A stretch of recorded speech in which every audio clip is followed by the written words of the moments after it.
Well, I don't know what to do. And of course, my mother is calling. That's what they do. Okay. I Our- think you might be live now. In which case, we're live. Oh, we are think. live. Well, how good. Hello, everyone. Good time of day to all of you. This is Grandmaster Alex Chermalinsky, and of course, I'm here with David. And David, I cut you off. Look what I did to you. I should not have done this. You cut my face in pieces? Yeah, well, I just totally ruined you. Oh no, this is not good. Okay. Apparently also you went live just in time for everybody to hear that your mom was calling. Well, yeah. Okay. Mom's calling. Okay. Now, problems all over the place. Okay. Now, let me first fix you. Okay, that's more important.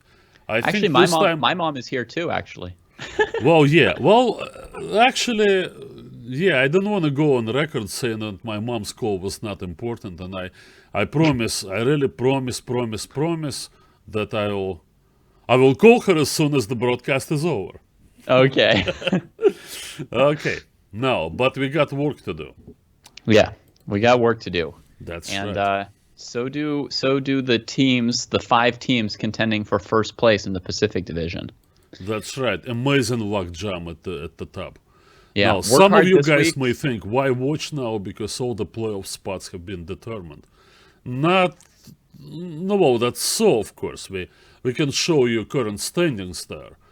I'm showing it now. Teams that are in bold are already in the playoffs.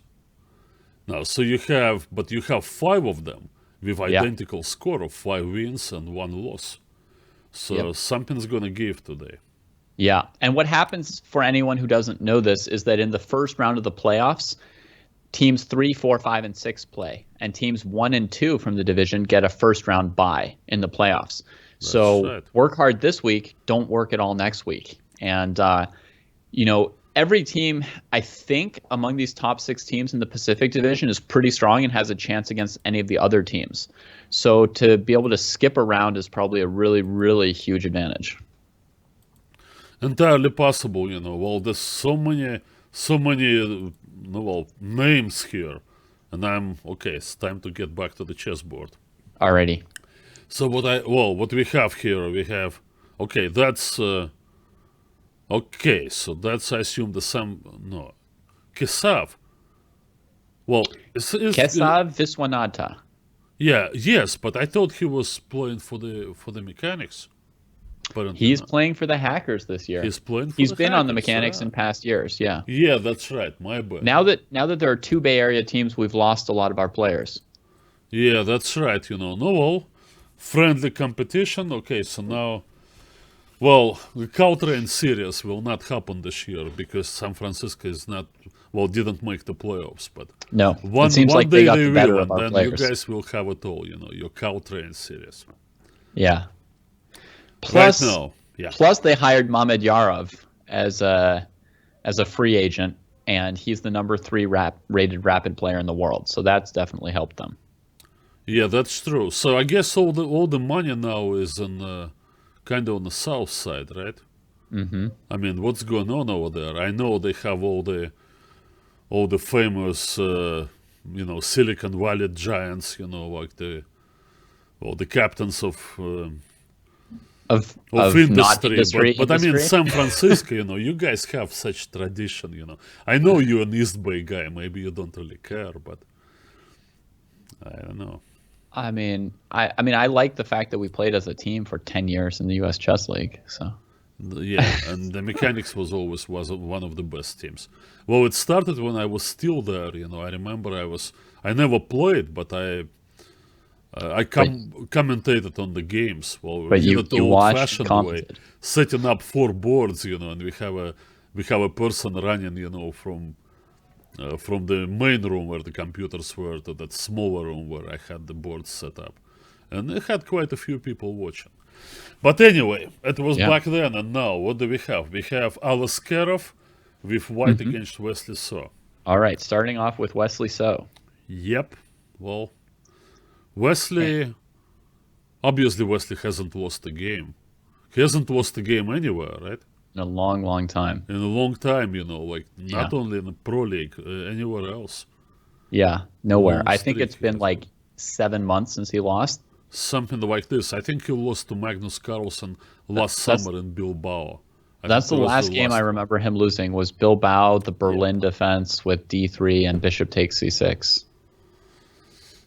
Well, So then here he took back on E5 with a rook instead of a pawn. So he's making an imbalance on purpose. for Some sure. people think this E4 pawn gives white a small space advantage, but he'd rather play that than play DE5 and give white an easier game to draw. I mean, I don't think Right. black would have been any worse if they took on E5. If anything, slightly better. I mean, with the pawn, perhaps, but it would be a little dry, I guess. Maybe some bishop Exactly. e3 would be played. So now he has this, you're right, he unbalanced the position. And now, so the knight went to f4. That's very surprising, Alex.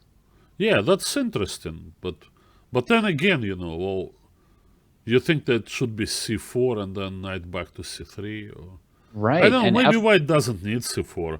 I mean, he having has the enough option, on the d5 square, right, with that bishop sitting on g2. yeah, having the option of like F4 or bishop F4 seems like it might be useful, but I think he's just rushing to play knight D5 as fast as possible, trying to dry out the position. Well, and that structure actually, if it happens, black can play for a win because his position is more compact, and Yeah. white is a little bit overextended there. The bishop will come out to f5. Besides, black has the e file already, and the pawn on f2 Yeah. will require protection, so white has to sit with the rook on f1 for a while. Yeah. That's what he's inviting, right? Clearly, queen a8, or just do it, play knight d5. Play it, Yeah. please. There must be some wrinkle why he put the queen on E8 and not E7, because now he can't play rook A to E8. So there must be some advantage. Bishop to B5 maybe in some line? Well, bishop b5 he had before with support of the rook. Of course, white always Yeah. has c4. So what's the advantage to this thing? Difficult to figure out. Well, I think what he has in mind, he has I found it, Alex. what? I found it, actually. He wants to trade knights, then play bishop F5 right away. Yeah. And then when the queen retreats, his queen can come out to A4. and Exactly. That's what I was and going to poke the say queen side. too. But Oh. okay, well, good eye. Okay, so you. spotted the idea. Interesting. Can white do anything else? The pawn on e4 is under attack. That's the downside of that kind of awkward move, knight f4. If white just played c4 and knight c3, then he could have sat in this position a little longer. But Yeah. now f3. Ugh. Ugh. Well. Okay, that's not good news for the second ranking if black ever Right. gets there. Yeah, no, you never want to open up the second rank like this and bury the bishop. Yeah, but is it g5 or not? I mean, I would want to play maybe D5 here and just sack a pawn, but maybe that's too much. Well, Oh! actually it was played. Well, Wow. what is this? You guys work in concert. Like first you figure out the queen a8 move, which was not an easy task. Then you hit on the d5 thing. Yeah, I don't know. I in a game I might want to play this move and not be able to calculate it and then give up and not play it. But my instincts tell me what to do. All right. So if I assume here is the problem. If pawn takes, then black will play g5. Yeah, that's a problem. Right? Okay, so knight takes So d5 is the only option. And now Boldly. black gets his way with that bishop f5 and rook e2. And rook to E2 also. Oh my goodness, the second rank. It's not going to take him long to take advantage of it. Well, c2 will come under attack and immediately the white queen. I don't know where to go. Oh. What to do here? I was scared of what have you done to your position, but yeah, that f3 had to be avoided at any cost, of course. But well, is it game over? Yeah, I think so. I mean, it'll be a few more moves, but I mean, an uncontested rook on E2. I mean, I don't even see how white puts up any fight, really. Oh, okay. So he didn't want to play. I thought maybe queen d1 and bishop d2. Well, it's Mm-hmm. ugly as I don't know what. Yeah, because But you don't want to give black more space on the second row, right? You well, don't want to let now rook I'm come not to sure c2. what to do at all after rook e2 because c2 comes under attack as well. It's Mm-hmm. not that it's important, but it's just No. continue the harassment of the white queen, and then And eventually the black queen can come to e2, and then exactly, it'll end much sooner. the more you can widen the second row, the more heavy pieces you can move down to the second rank. Okay. So black wants to play rook c2, queen e2, rook a e8. Well, I don't think he'll even need the other rook, but we'll see. Yeah, well, so you're basically saying that if Wesley didn't have the rook on e8 at all, it would be kind of an even game now. White could always Down sack his queen opponent, for the down the rook and rook, draw. you know what? No, Well, White's trying to hold on to his c pawn instead of trying to develop. no, since he can't develop anyway, then he might as well. I mean, he could play bishop f4. Yeah, he could. Well, now if he does that, he's gonna lose the pawn on b2. Well, alright, so what's the best way for black to put white out of his misery? I would imagine rook c2, queen e2. But that's endgame. Maybe we Okay. don't want endgame. Okay.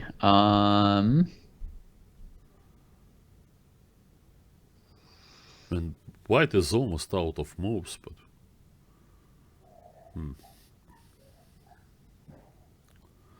Let's think a little bit. Okay, you're right. It does take a little thought. Maybe indeed black could go for the endgame. Because, no, the rook is on a8. Well, so... Okay, here's an idea. Oh, yeah, but go ahead.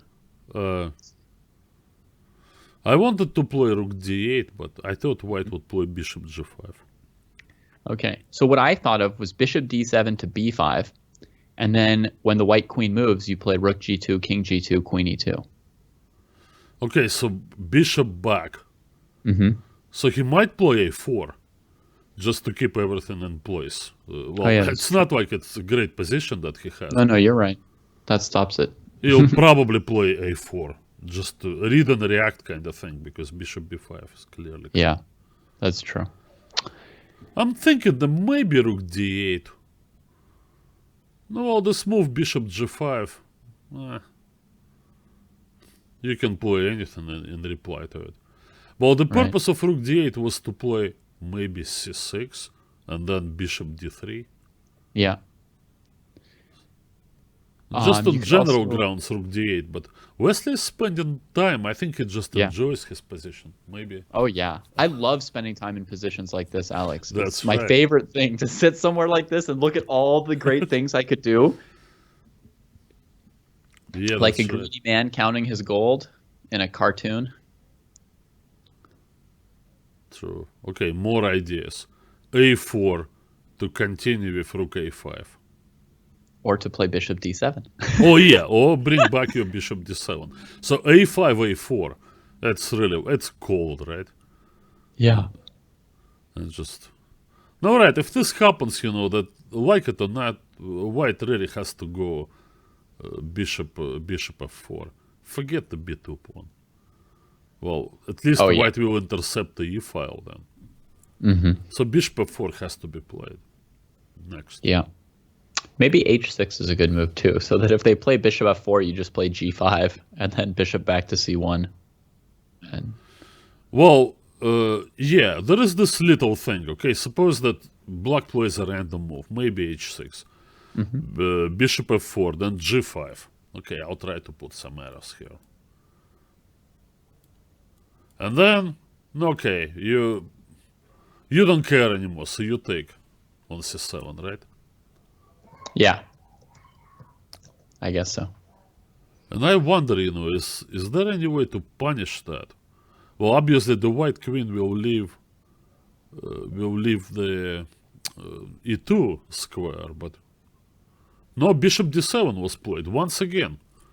He plays your move. Well, yeah.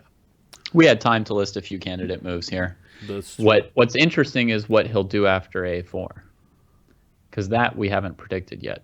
Oh yeah, we couldn't quite figure it out. a4 looks... Anyway, should we look at some other games because this is maybe still slaughter. maybe bishop a7 or bishop f2 to play b5 with the pawn. So you throw in c7 pawn. Actually cannot be taken. Bishop a7, queen c7, rook takes, g2. No. Well, white doesn't want that to happen. So his queen absolutely has to control a2. Otherwise, rook takes g2 finishes with mate in 3. a4 was played. Well, they both down to 5.5 minutes. All right, white is up a pawn. Well, when was the last time anybody was up a pawn on Wesley So? Oh, you know what? What? Alex, there is actually one other interesting game between Nicholas Rosenthal and ShakhriyarMamedyarov from the same match. Yeah, let's do this. The other board won.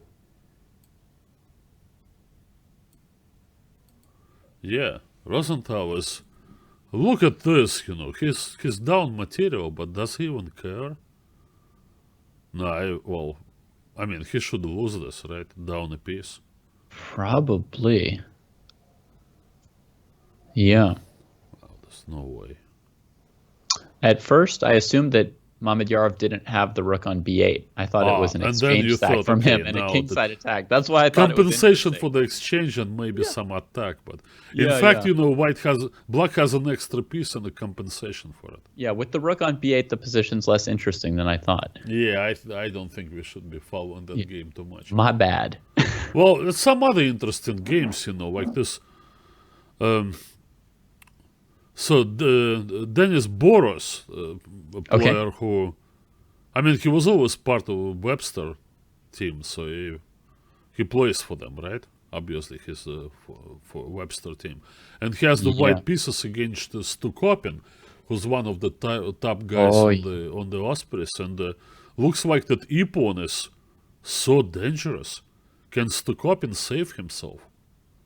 What is he to do here in this position? Well, unfortunately, he doesn't have an extra rook somewhere on the board that I didn't see. No, so he doesn't have that anything extra, So how about, oh man, he can't even play rook f6 because of rook takes f6. Exactly. Is this, well, now let's make this task, maybe a little easy, Can he give up his bishop for that pawn? No, I found something maybe to prolong the game. Rook f to c8. And then on e7, bishop c6, yeah, I give my bishop for the pawn after rook f8, and bishop takes c6 at the end. Well, yeah, so you found this. All right, so let's do this. Okay, so rook c8 pushes forward, bishop c6. And now, beautiful, it actually was played. We're going to see this. I'm sure Boros is looking to play e7. I mean, it's a winning endgame. Not a lot of white, people right? know who he is, because he's in the shadow, obviously, of higher rated players, but he's a pretty decent player. Every time I come to play in the Spice Cup, he's right there and he's always playing good chess. He's not a bad player at all. He's board 3 for the Webster Windmills here, for those wondering what the matchups are. He's board 3 here for the Webster Windmills. Stukopin is board 2 for Rio Grande. And this is like a heavyweight matchup, the two top college teams in the country, and also both tied for first with 5-1. No, well, this game is over. White plays rook a1, forces that rook to come back to e8, wins the exchange, and then goes after the d pawn with the f rook. So that's basically... Okay, well, black should resign. Yeah, it's also tempting to play c takes d4. Yeah, and if black takes it back, you play bishop b3, king h8, rook f7, and double rooks. Yeah, that's also... But yeah, so I switched back to this. Wesley got his pawn back. Okay, let's see what Wesley did. I mean, well, he actually played queen e7, and then it went b4. White did it himself. He gave up the pawn on a4. There was... Okay, so he developed his queen side. Yeah, he developed his queen side in a way. Yeah. But he hasn't solved his main problem, which is the second rank. No, and black's finally ready to play rook c2 again. Yeah, I think before only helped, but I mean... Yeah. Running out of time, and Wesley, well, he kind of hit this difficult spot, right? When he had to play bishop d7, he spent some time Yeah. But after before, everything is just easy again. But, So I don't think white had anything to do because Wesley's moved queen e7. He defends the c7 pawn, and if bishop f4, he's ready to play g5 and send it back to c1. Well, yeah, that is true. And otherwise, he slowly, brings his other rook out. Yeah, rook e8, of course, will follow. I don't know what I would have done. I would have done nothing in this position. Probably resigned. Just h4 might as well play rook h4. a1. It's not going to change anything. All right, so, well, are we going to see another move in this game, or should white just give up right here? Well, he's got a minute left to choose to move or resign. I don't really see anything to do. I think Patzer 8000 is asking what was Wesley's plan with queen e7. Well, David just explained. Protection on c7 and bring the other rook into play. Yeah. So that was just... Now, another question. Do Las Vegas Desert Rats have any chance of making it to the playoffs? No. They do the playoff not. picture is complete in the Pacific Division. Yeah, we know the 6 teams. We just don't know which 2 teams will finish first and second and get the first round bye in the playoffs. Yeah, but popular demand. People want to see Ben Feingold. A popular player, of course. All right. And fair enough. He's okay GM versus here GM with in round the rook 1. on the 7th, but I don't know. Whose turn is it, first of all? Black's Okay, turn. Black's turn. So Black saves his pawn over there, and I don't expect anything but a draw in this game, to be honest. Yeah, same. I mean, 4 pawns each and pretty good players. Let's see. White should trade once.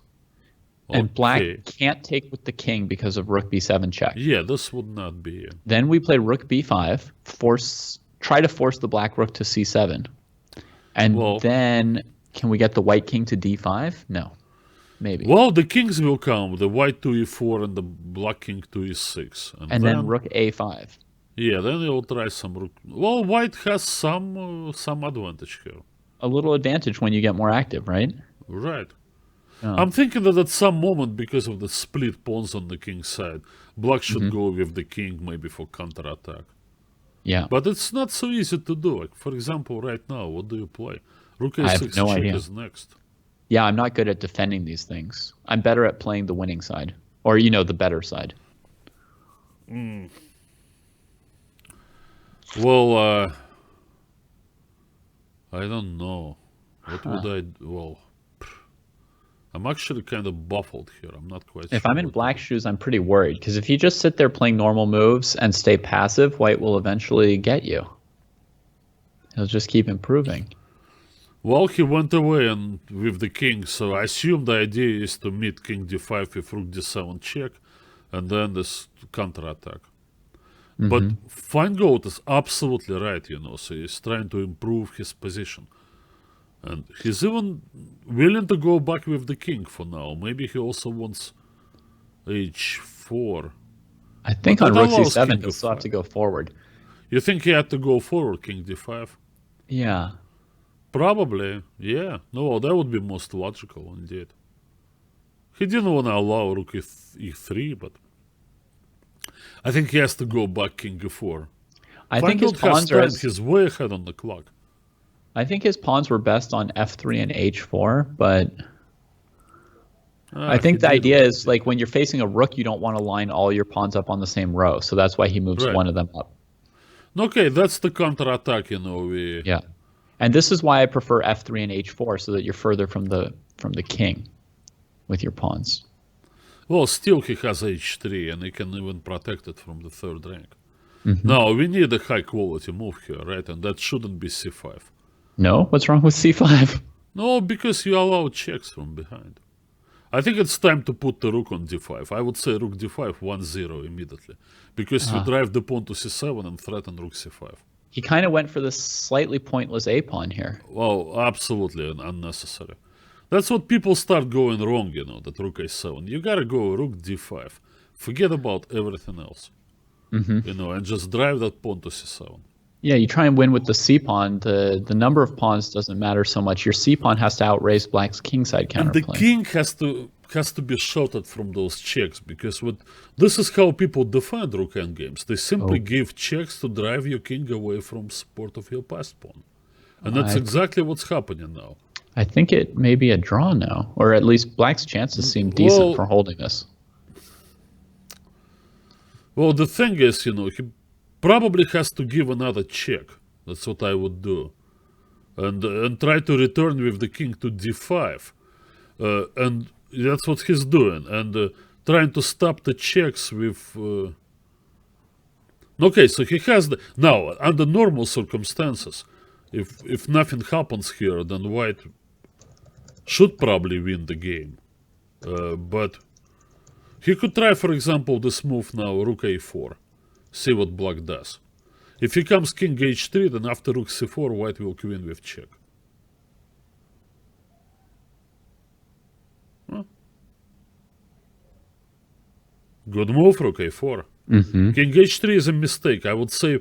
But with king g5 now, the king is going to be caught on a square. Go rook c4 now. Yeah, you can still do rook c4. Excellent play, fine. Yeah. Good.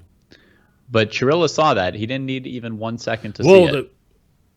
I don't know why he didn't play king c5. Where is he going? He could have played king c5, put the pawn on c7, then he's ready to give up the rook on g1 and win with 2 pawns against the rook. It looks like he's headed to g8. I'm not sure why. But maybe it's not a bad idea, because it's... Well, but now... Yeah, but counter-attack, white will win first. He's headed to g7, yeah, you're right. But then G pawn goes, but... Oh no, he changed his mind. He's got maybe a lot of just time. Because the dictator is so low on time. Yeah. King g7 maybe was winning too, but I'm impressed with how Ben Feingold figured it out. He played strong moves, and I think very quickly. Yeah, he's really put a lot of pressure in this endgame. That well, king c5 was winning with the rook on d1, because rook d8 you go c7, and then bring your king up, and then... By the way, no surprise, people, in some of the games we were following, Denis Boros beat Stukopin with his passed e-pawn and just a back rank checkmate. And Mamedyarov won with his extra piece against Nicholas Rosenthal. He also had a decisive checkmating attack, so he could have probably won without the extra rook. And Wesley So won his game as well that we mainly focused on. But we're watching the exciting conclusion, because you can get a queen and he gets a queen. Most of the time it's mate, but is it mate now? We can start with queen d8 check. Right? King h5 counter check. Counter check. Yeah. We don't want that. No counter checks. Counter checks are bad news. No, well then, how's it gonna win? I don't know. Okay. Pawn forward. Rook f1. And then queen. And then queen. And then counter checks. Yeah. He really blew it. Yeah. Oh, that king to g7, that's too fancy. Well, the king had to go to c5. He had this shelter prepared already by the rook. And now, amazingly, but there's just no win here. How about that? Counter check, is the key. Yeah.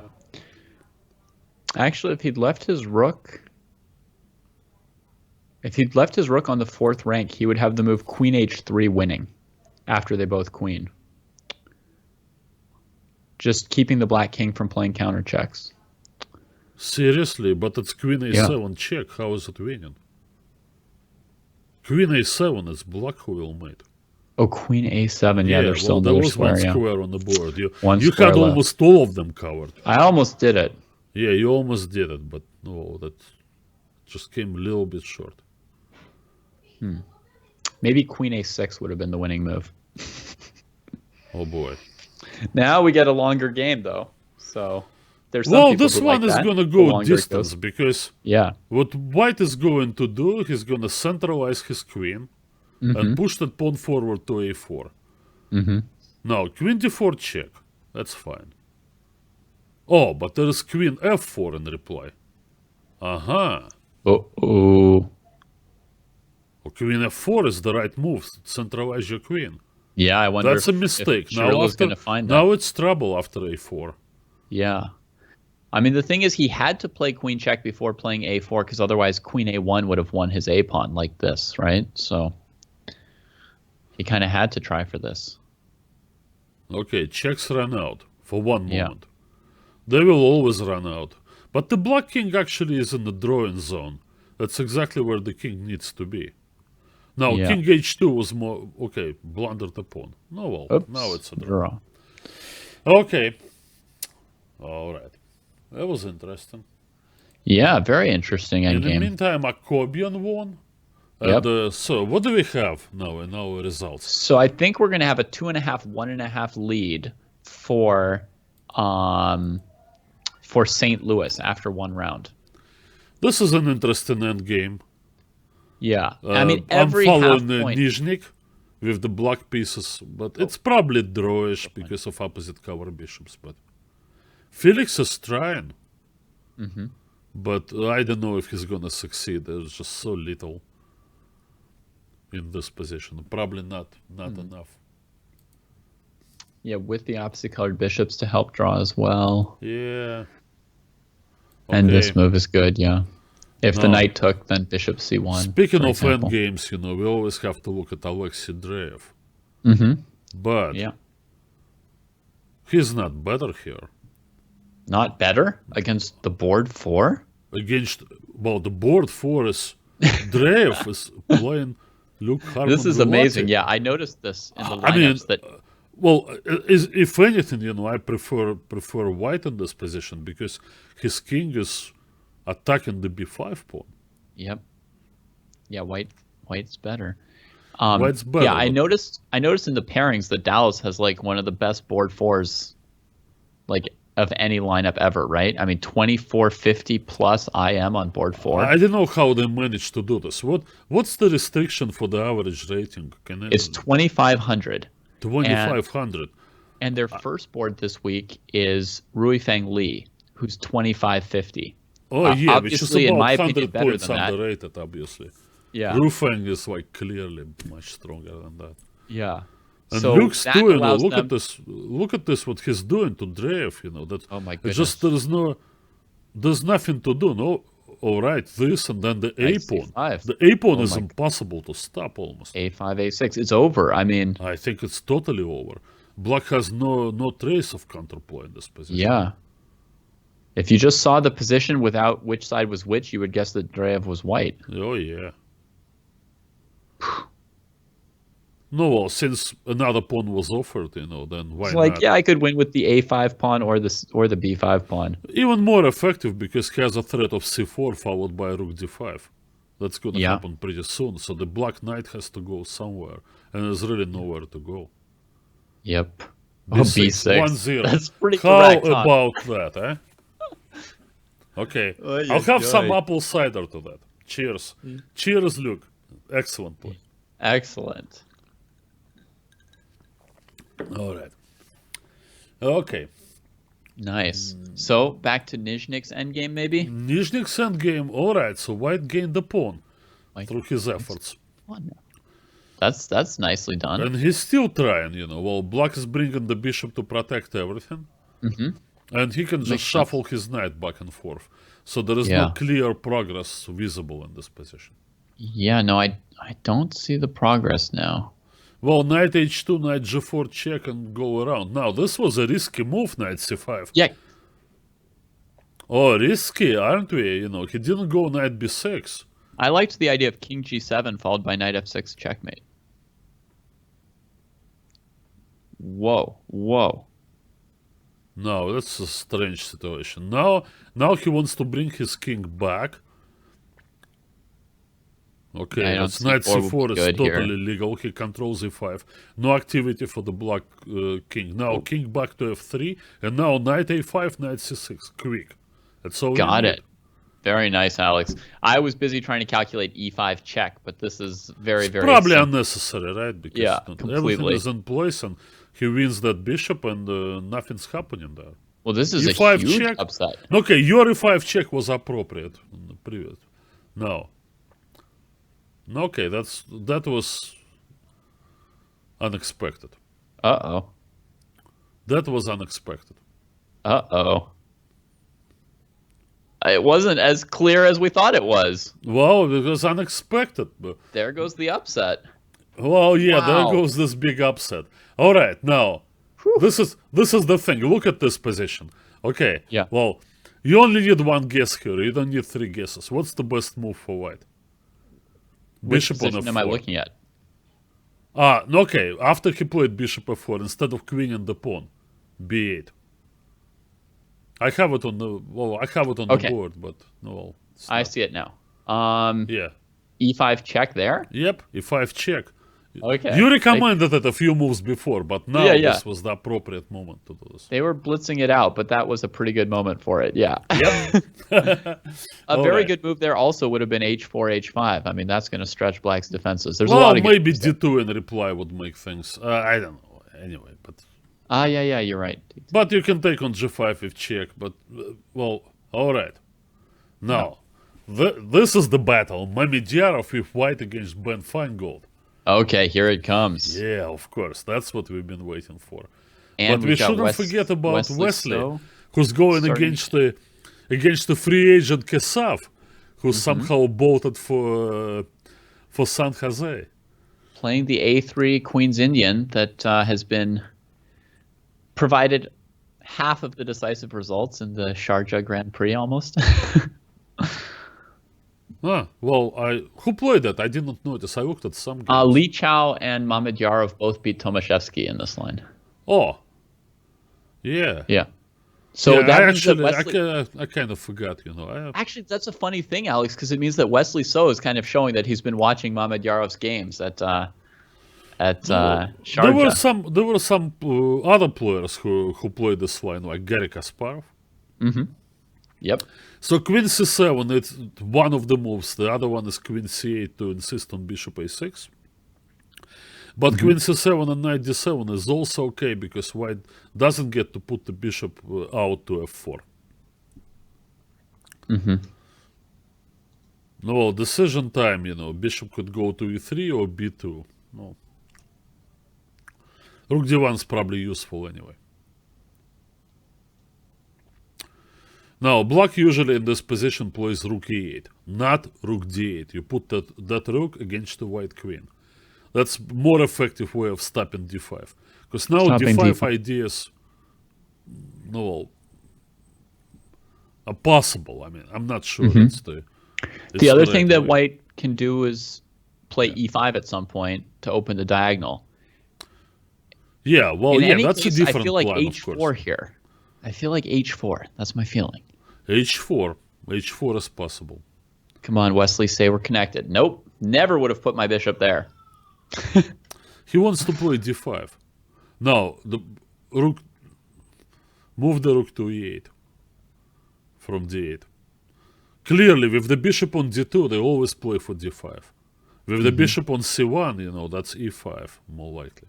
Okay, yeah, bishop b2, 2 pawns in the way. He must intend d5 and c4. So that's what he wants. He wants d5 and then c4. So he didn't play d5 right away because of some bishop f6. So could he play rook ac8 here to D5. answer d5 with c4? So, bishop c2. Or is that just stupid? No, it's not, but no. Then I take once on d5 and maybe Yeah. play knight c5 or something? No, it gives up the pawn on c4, but no, Yeah. but it's a possible sacrifice. It's not bad. Not bad at all. Interesting how Wesley is going to handle this. Yeah. Not quite sure. Because this move, I mean, really tries to say that bishop b2 was a bad move. I don't know. Yeah, I mean, true. I'm not saying it's bad, but that's the argument of this move, right? All right, so for now a4, which is a typical move, maybe even a5 to open something on the a file. Right. This move could also go with bishop a6 at some point. No, that's sort of a standard position, but not from our time. So some, I don't know, maybe 30 years ago or something, when Kasparov had so much success that others. I myself, I wouldn't say I wasted a lot of time on playing this. Spent a lot of time on this, and I'm not sure it was the best choice for me Yeah. to play this against Queen's Indian. Bishop f6. All right. So he's begging white to play e5.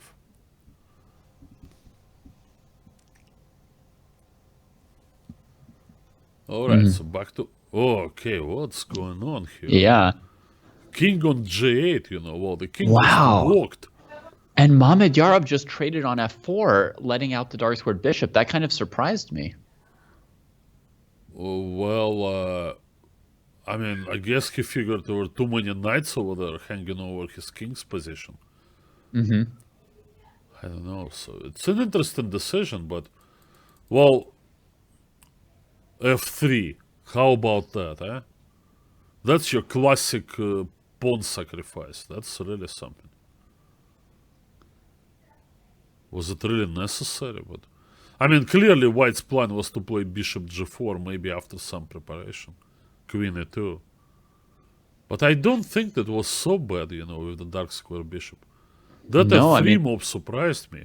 But Yeah, it's really. interesting. Yeah, interesting. Huh. It's unclear whether he thought this was a good sacrifice or something that he had to do, huh? Yeah, I can't tell. No, White still has a problem with regaining control of the dark squares. It may not happen at all.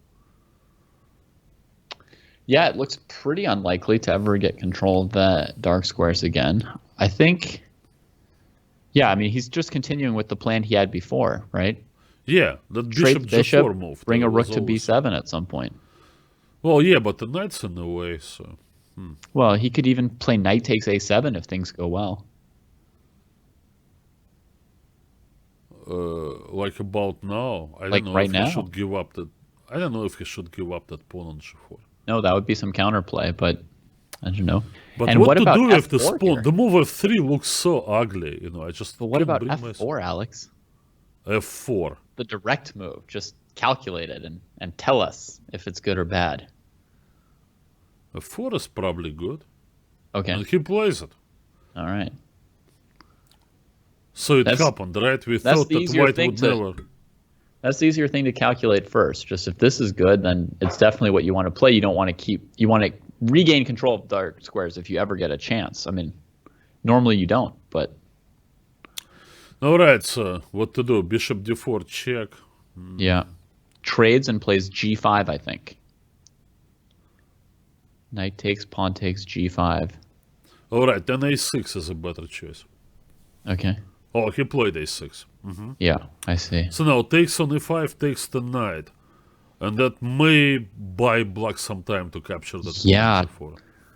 I wonder if Mamedyarov counted on this a6 move, because that doesn't look so convenient. No, he has two connected passed pawns over there. Now, what to take? I would say g4. G4. The thing is, his rook's covering h3, so h3 is not yet a threat. But the e4 pawn is hanging, and this Okay.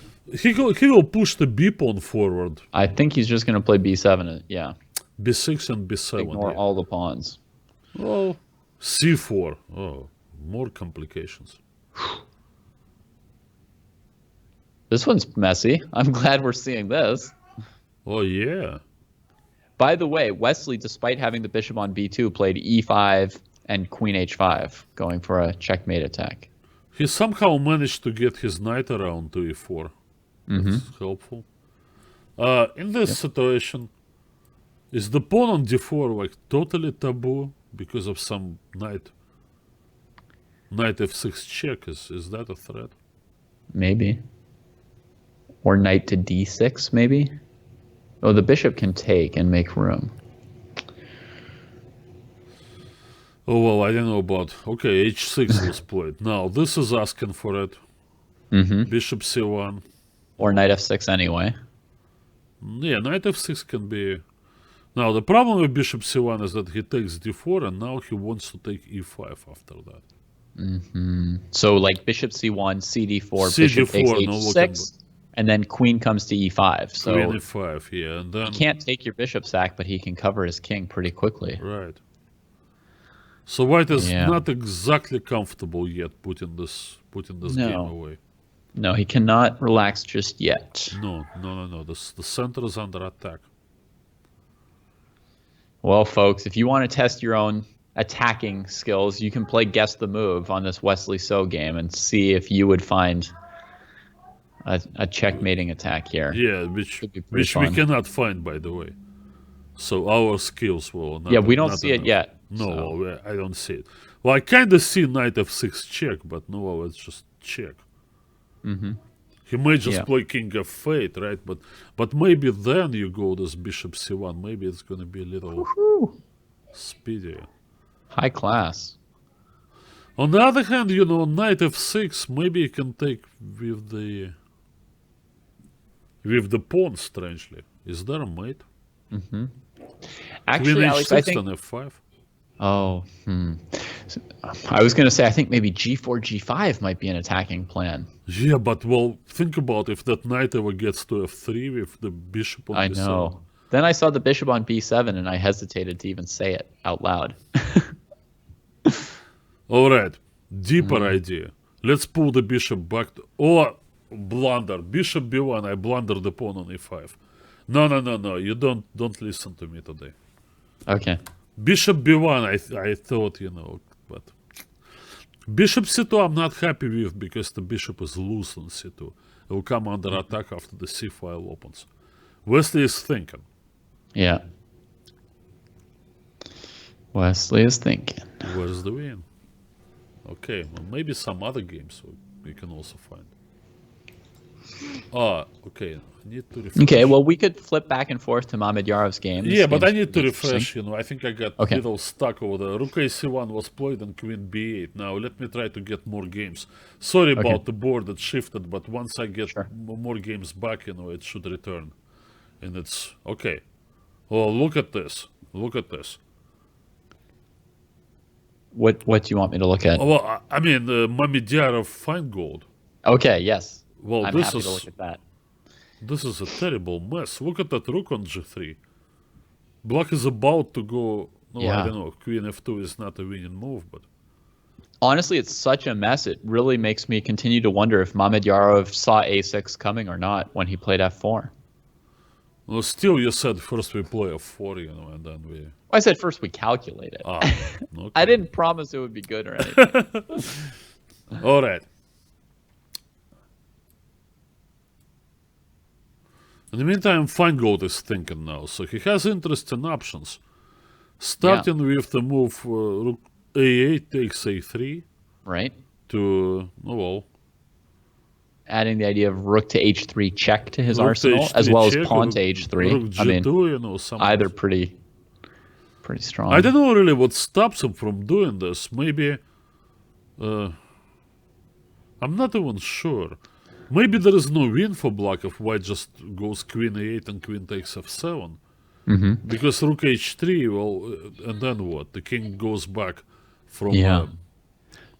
from The other g2. desirable move for white would be rook c4, with the idea of rook c8, king h7, queen h5. Yeah, that's another thing, you know, that probably he didn't like, but... So he played queen e3 instead, so he decided to keep his f7 pawn alive and the rook over there Right. for now. So he but- didn't go to f2 because of rook to b2, right, Alex? Yeah, I think so. He probably didn't think that would give him So he any- didn't want to give Mamedyarov a chance to play rook b2. I mean, a messy position like this, anything could happen. This could be Ben's chance to knock out the number 3 rapid player in the world. I'm thinking, Also, is he I think- planning just to play h3? Would just Yeah. h3 be enough to Yeah. make white's life difficult? yeah. That's I why he guess. played queen e3, defending the rook to play h3.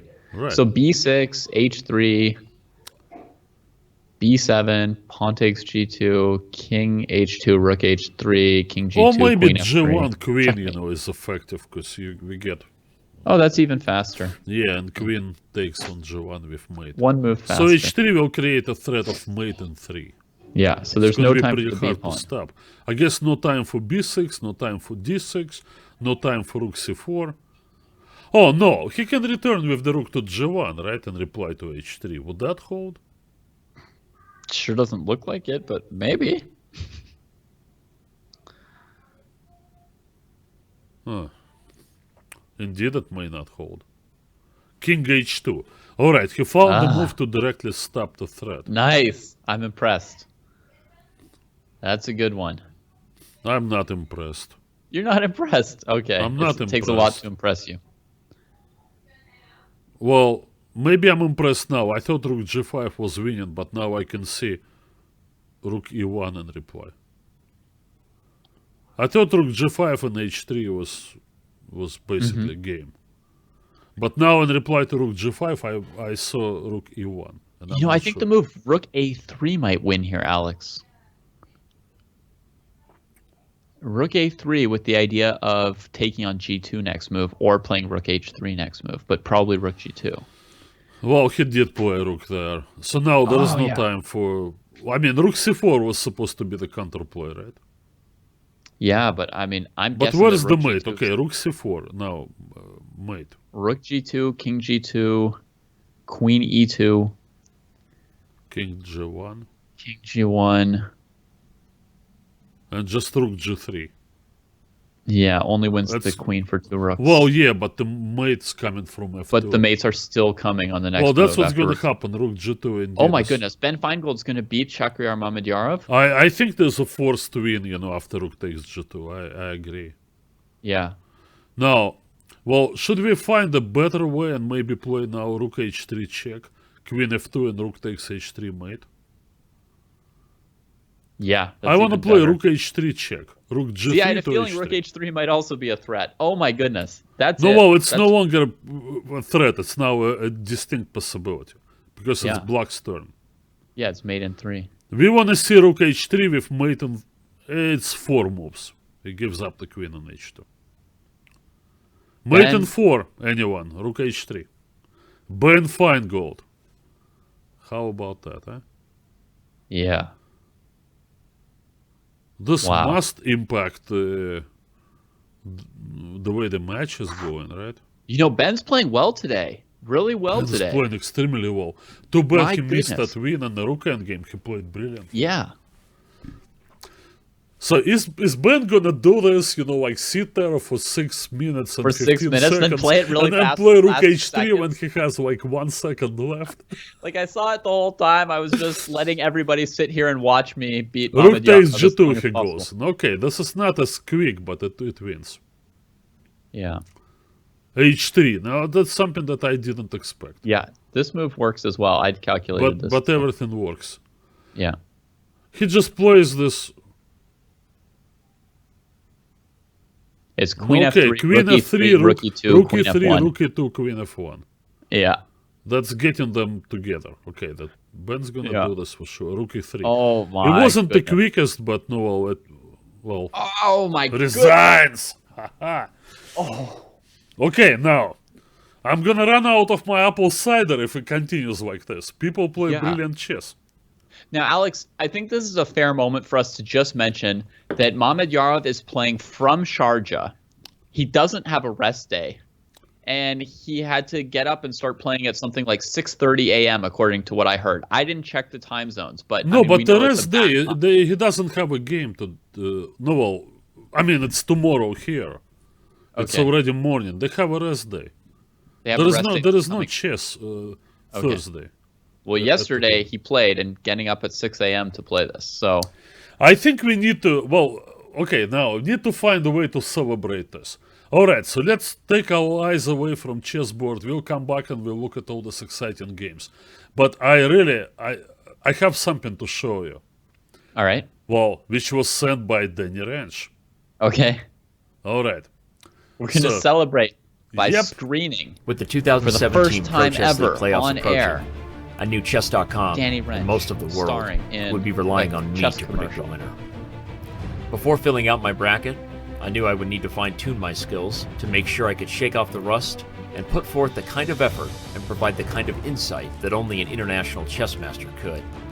So naturally, I first conversed with the chess experts, hoping that their experience might lead me to an obvious conclusion. I engaged in only the most professional of methods, reviewing each team's individual strengths and weaknesses before ultimately deliberating for hours on just how each team might fare in every possible head-to-head matchup. I relied on the tried and true methods of scientific experiment. Surely, this might help lead me to an obvious choice for the 2017 Pro Chess League winner. Would the study of each team's modern culture, and perhaps even gaining a deeper understanding into their local dance styles, help me to make my decision? I figured it was worth a shot. I reviewed the chess bras and their, well, the Delhi Dynamite, a powerhouse during the 2017 Pro Chess League season. I looked into their roof dancing culture, but in the end, with this study proving too difficult, I reverted to some of my older, more comfortable dance moves. Still searching, I engaged in extreme sport in front of hundreds of screaming fans. Perhaps, I thought, the answer was written in stone. So I practiced for hours and hours on the battleground of this ancient game. Fighting the elements and struggling with fatigue, I eventually emerged victorious. Yet, still questioning the truth of my own methods and whether I had actually found the answer to who will win the 2017 Pro Chess League. With this answer still eluding me, I grew frustrated. I turned towards inner reflection, meditating in the hopes of an obvious winner presenting himself.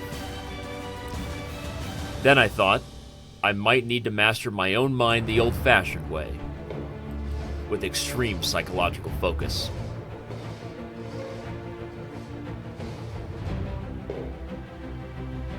Still bewildered, and now feeling a little depressed, I gave in to some old bad habits, turning towards food, asking the universe to present itself in the form of SpaghettiOs. Unfortunately, this left me more confused than ever. And in that moment of darkness, I realized that one more approach, however unconventional it might be, remained as an option. I could fill out my bracket on Chess.com and think hard about each of my answers along the way. I could then submit it for review along with the rest of the Pro Chess League fans. Maybe this would lead me towards the winning bracket and the ultimate prize of keeping my job. Having the winning bracket for the 2017 Pro Chess League competition. In the end, I figured it was worth a shot, and I hope you will too. Join me live on Chess.com TV as I pick the winners.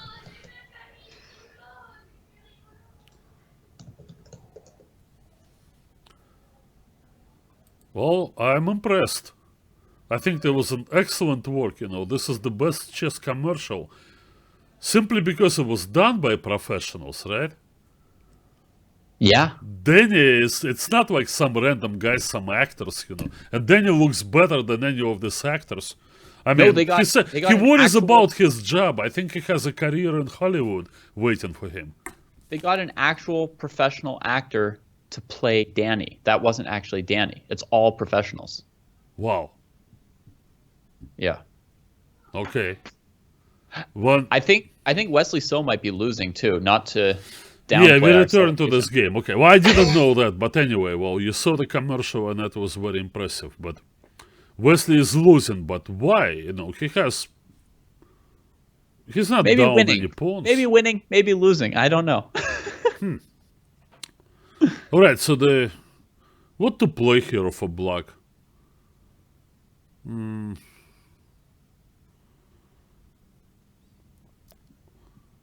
I don't know if it's possible to take on G2, you tell me.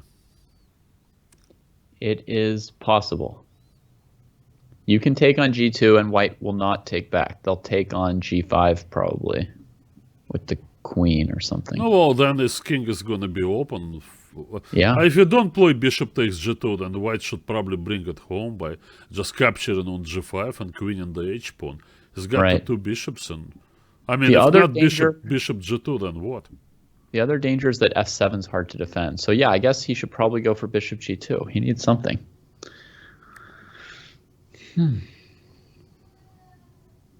No, just to extend Wesley this far from that difficult Yeah. position in early I mean- middle game. I mean, Alex, click on move 30 and look how Kesov defended this position just as he was about to lose. The white He queen played breaks through queen h6, what? How about Queen- this, huh? and queen e5 saves him, centralizing his queen. It was a great Amazing. move. Amazing move. Yeah. Amazing. All right. Okay. Okay, he missed bishop g2. Now, okay, Yeah. all this efforts, they'll go wasted now. This is lost. Yeah, knight d5, bishop g5. And now if white checks and plays queen g7, what does he play? Yeah, well, something like this will happen. And he took the pawn on h4, but this is already agony. Nothing's going Right. to happen here. He's taking his pieces in the wrong direction. Queen h7, that is good as anything. King Yeah. cannot go back to 8 because queen g8. Now it's Yeah. resignable. Well, you have to play bishop takes g2. He didn't play it.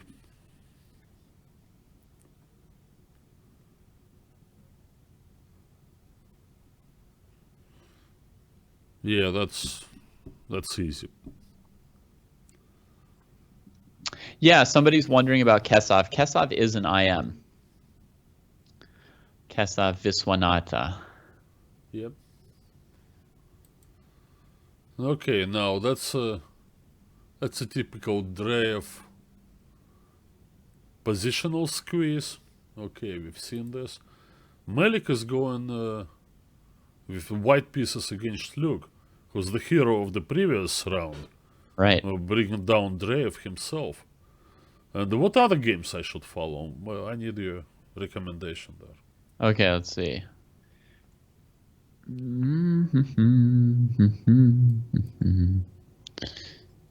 Wow. Rio Grande is losing really badly to Webster right now. That's amazing. That never happens to them. I don't know. Maybe they just figured it's not important as long as they're in the playoffs. No, you got to take first place. You got to beat your enemies all the time so that they're why? afraid of you. Oh yeah, that's what Rustam Kamsky kept saying. After Gata won one game in a row against Garry Kasparov, he said, "Now we're gonna beat him every time." Like that's it, to establish this. No, Yeah. it happened once. Well, Yeah, this match I'm is looking around. practically out of reach. But all the strange thing happened when I worked this morning with Fiona. There was one match where the Mumbai Movers. Yeah. They were like 3 games behind against the Gorky Stormbringers, the Russian team. And then I looked away for 1 second, I looked back, and they won 3 games in a row. And then they even tied the score, and then it went down the wire and ended in an 8-8 tie. Yeah. So who knows, maybe it's still possible, but... Yeah. All right, one's so gonna what- be, what no one's am going I to be out of showing, it in one Give round, me- but there are some big leads already. Akobian. We can... Okay, more Rukan games. Vorozhan Akobian. This shouldn't give him any problems, right? Akobian versus our Skarov. Yeah. He's got the rook in I a had perfect it. position there. But now, this is the right approach. Cut off the king. Now, this is the right move. It's probably not going to be enough to save the game. Rook check, right? Bringing the rook to g5 for starters. In reply to any Yeah. move of the king, the Yep. rook comes to g5. It's important to anchor your rook. Well, that means, that the rook protects your pawn or pawns and defended itself. And Yeah. cannot be dislodged by anything. Rook g5 and now the white king. Okay, this is also good. I mean, that pawn... Now he's going to march his king up, right? G2, H3, G4, and keep his rook anchored, locking black's king out. Yeah, it's probably as good as any. No, because the black king seemingly was an active piece a move ago. Now it's kind of no man's land. Rook e5, I think, was fine. Although rook g5 was possible. Wouldn't. You're right. The pawn on g6 is not going anywhere. White can win this pawn on his own terms. Just bringing the king to h4, and then whatever, rook e6, or depending where the black rook is. But Yeah, that's gonna be a win. All right. So what else is there? There is Rui Feng Li playing white against Michael Brown, two Yeah, well, I very thought it would talented be an young interesting Americans. game. I have it here. Yeah, I'm pretty sure it's a Rui Lopez. Yeah. And looks like it's Ray Robson playing with the white pieces. He always prepares his f4, and then eventually he wins the game by playing e5. But here it's going to be a tall order because g6 is very well protected. Yeah, he's threatening bishop takes d6 briefly. Just kind of a little cheapo, real quick. No, well, there is ways of defending, with the fantastic move bishop d7. Oh, that is, I don't know, what's that for? That's the move I expected, was bishop d7. Oh, that's why he did it. I don't like this that much. The pawn was good enough on f7, but right, maybe. Well, he wants to block that e4 pawn for good, keep the bishop on b1, and make it easier to defend the f-file. Well, I don't know if it's going to be easier. So first move now is knight e2.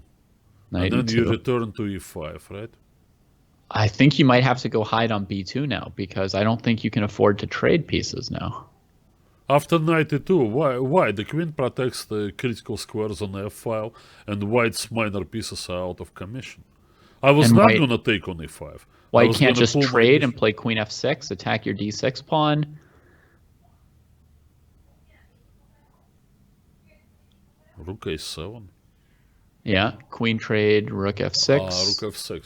Okay, so now I have to go ugly. Yes, rook d7. Right, and then knight c3 to b5. Oh, I guess you have knight c7. Maybe you can hold, but... No, right. Okay, so this... Suppose... He plays knight e2, clearly. Okay. The knight has nothing to do over there. Suppose it's bishop b2 or whatever. I was just going to play bishop to e3. That's what he played very quick. All right. Bishop e3. Well, the point is now, well, I don't know, to play knight d4. Try to get to c6 maybe. I don't know if it's possible. Okay. Should black just play knight c5 to keep the white bishop from coming to d3? Probably. Knight c5 plan and was bishop knight d7? d4 and bishop d3. No, he first plays bishop d7. That's not going to hurt. Yeah. Knight d4 and maybe he can go knight c5. Yeah. So I don't really like rook c8 because of bishop d3. Well, yeah. Well, I don't know. Maybe white has some advantage, but black is overall pretty solid here. Yeah, it's still pretty tense here. So Akobian won. This one's in the books. Okay. Dreyev continues his... No, well, that's his thing. And Melik... And Melik. I think Luke's playing very well today, which we already saw, of course. Yeah. Beating Dreyev, and now I don't think he's worse. Yeah. He's going to be okay. If he keeps scoring, this is going to be a bad match for the surfers. So what's the situation now in their match? Well, they're already down 3. Well,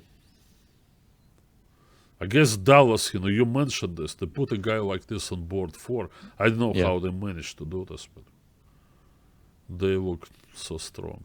Yeah. All right, knight c5 was played by Michael Brown, preventing that bishop from coming out to d3. Yeah. And then he also got to play rook c8 too. I think he's doing pretty fine here, actually. No, well, this is a new idea to circle around like this and take on e5. I think his best option was just to trade the bishops on e5 right away when it happened. But you're probably right about this, but he's trying to play some more complex. Now that bishop stands on c3 can be protected over there. Right, but he can play queen g3, bishop f4. Oh, his e4 pawn's hanging, so he can't just do whatever he wants, I guess. Well, not quite, yeah. In fact, that pawn is a little awkward to defend. Yeah. As we speak. Yeah, gotcha. Not quite sure. He goes knight d4. Tricky. Locks him back out of e5 and f6. Just back and forth with that knight. What? There's something stupidly great about that. No, okay, there is one line. We capture on e4, right? In reply, white trades on e4, happy to get rid of the bad bishop, goes queen takes f6. Now, we do what? Queen takes d5. Queen takes e3, maybe. No, then queen f7 was possible. But that's just a draw, right? Take on d7. The knight's covering. Oh, the knight would have traded off d7, yeah. Yeah. But anyway. Okay. Yeah. There was a funny mate over there in that Okay. line, but no, black didn't take on e4. As much as I could figure it out quickly, white was better after queen takes f6. So Michael Brown was right not to do this. He might have to put his rook on f7 if white moves the knight away and then bishop h6, but I guess it's not a big deal at all, right? He may not even be forced to do this. All right, so this game is interesting. Okay, maybe more interesting games. As long as this b1 bishop is bad, black should be fine. Okay, so we have... Okay, bishop c2. No, well, that's not much of an improvement for that bishop. No. Melik has won a pawn, I think, against Luke. Looks like he has some chances here, actually. But opposite cover bishops. Yeah, but he can target d5 and g6 and h5, G6, so there's some play available still, despite the opposite colored bishops. Yeah, that's correct. Queen Has to takes basically- c3. Yeah. Nope. So now I think... Oh, he grabs that one. Well, but capture on d5 is not good because bishop c5 followed by queen e1. Yeah, no, I don't know about this a pawn because it's really about you attack g6 before black attacks f2 is kind of crucial. And giving black the bishop c5 tempo kind of helps you lose this race. Well, but he... Ah. Quite an interesting move. Yeah. I think from here, he can play like g3 and king g2. That's why queen e1 check to get his king off of f2. Yeah, but so, how to continue now? He doesn't have time really to go bishop c5. Bishop c2 comes quicker. Oh, it does come quicker now. Oh, No, so but queen now, f7 that's why he had to give that check and maybe now play bishop to c5. But then king g2 and white just And queen covers this e4 one. and then we're going to go into the endgame. Right? And that's interesting. White would have great chances to win that endgame. Yeah. Okay. Well, if black accepts it, but no. Yeah. I don't know what else to do aside of bishop c5. I really don't know. Well, capturing on a7 was good in one sense, that white kind of secures himself chances to win endgame with just opposite cover bishops. If he has to offer a queen trade at some point. Yeah, but it's hard to predict, we play on blitz. Bishop c5, so we expect this king g2. I don't know what else. Okay, queen f4 check. Queen c7 check. I don't know if it's so good. No, it forces the bishop to come back to e7. Maybe it's good. I don't know. Then he still has to defend f2 at the end. Yeah, that's true. So maybe it's not really the best way of handling this position. King g2 seems good enough, to be honest. I like king g2. I don't see anything better at this point, actually. No, well, queen f3. Well, the d5 pawn is hanging. Well, Right. I would say most likely if white wins the second pawn, no, he should be able to convert. There's so much distance between the a pawn and the rest of the pawns. Yeah. I mean, I yeah. think the critical move would be right after trading queens on f3, black would try g5 to trade one pawn before white can play f4 and then have g6 as a target forever. No, well, we played g5, so we trade over there and I take the pawn on d5.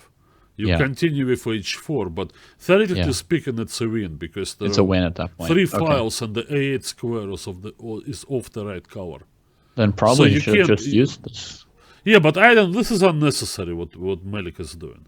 Right. It's still good, but it's just unnecessary. I mean, I think if black can't play g5 in that position, he's probably losing that bishop endgame. Well, I think you will lose it anyway. But Okay. no, well, anyway. So start circling around. Well, Not a bad move. maybe not indeed. So he wants that pawn on d5, right? Yeah. And if you defend it with the queen, he'll probably take it anyway, huh? That's true because then clearly he's winning in that queen endgame easily. At that.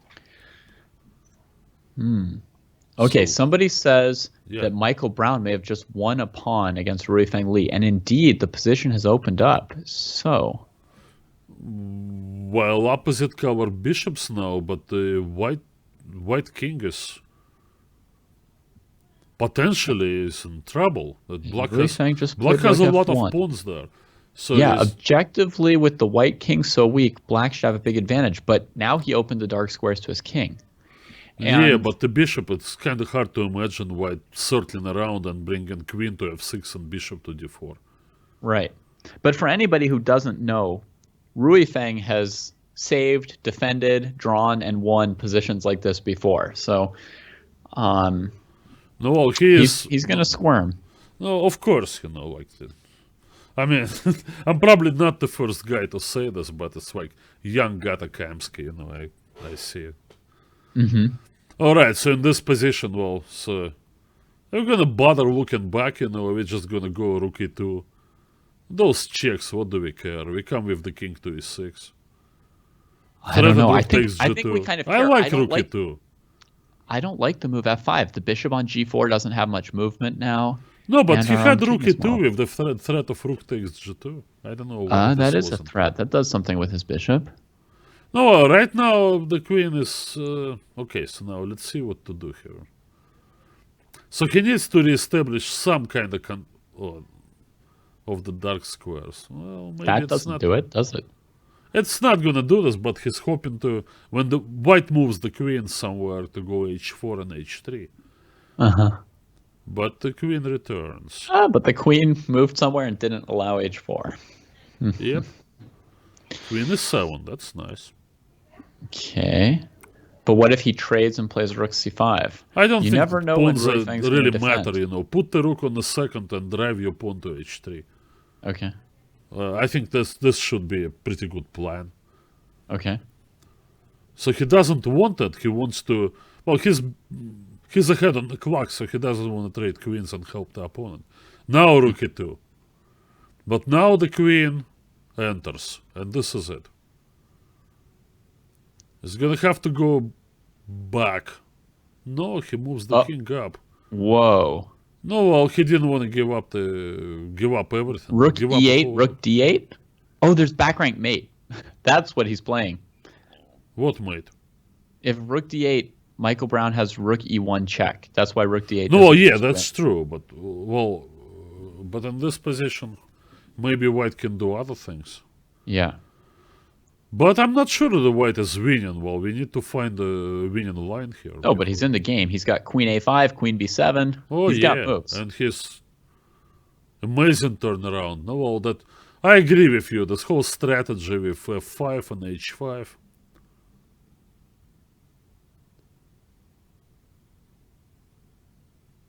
What? That's a mysterious move. Bishop e7? Well, some kind of a mistake. Put it this way.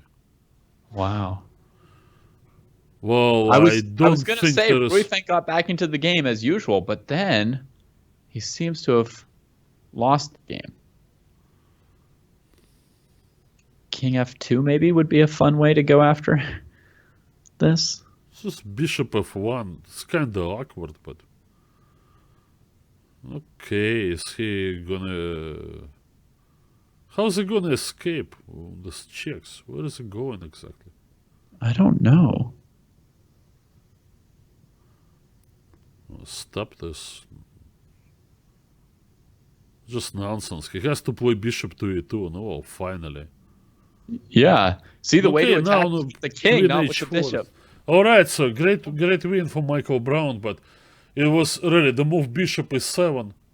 All right, so That could be the start of a comeback for the surfers. I mean, yeah. have we ever seen someone beat Rui Feng before? That's Well, not here. no, because has he played Wesley So? And I don't think he has yet. okay, well, okay, then there is only one thing left for us to find out, and that's when Rui Feng plays Wesley. But Rui Feng already lost to Michael Brown. That's true. So Okay, what- then Akobian Mamedyarov. Now So I let's see if the positional school of chess can prevail over the tactical wizardry. So far, you know, I would say that Akobian should be very happy with the opening. Oh yeah, Well, he's got superior development here.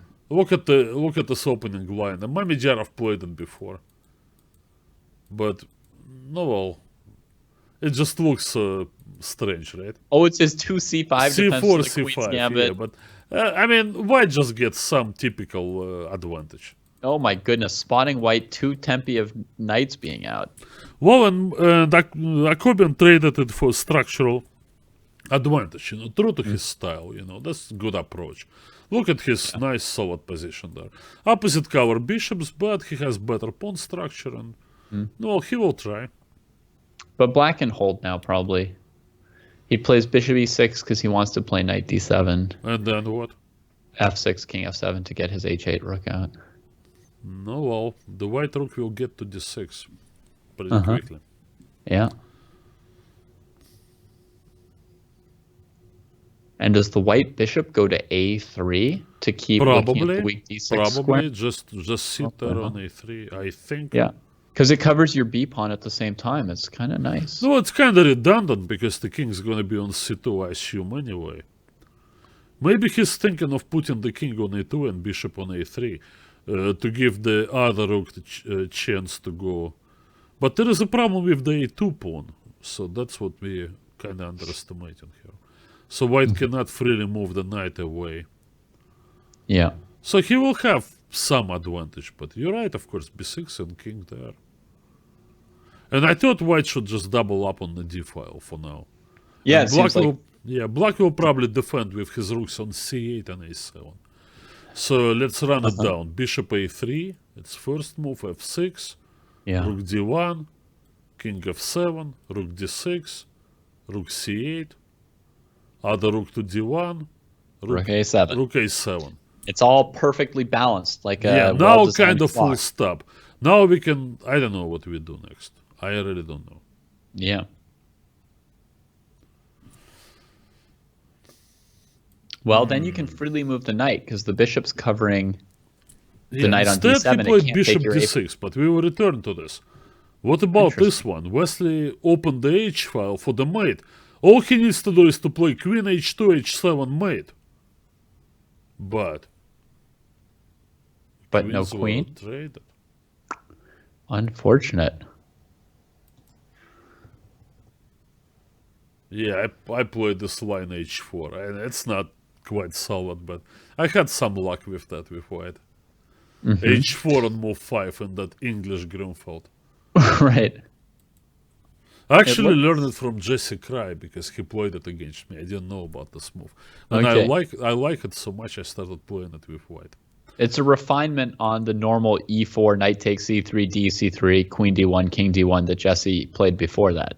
Yeah, well, because there are some Straight issues game. there, how if black stops that h pawn from going forward or not. But, well, anyway.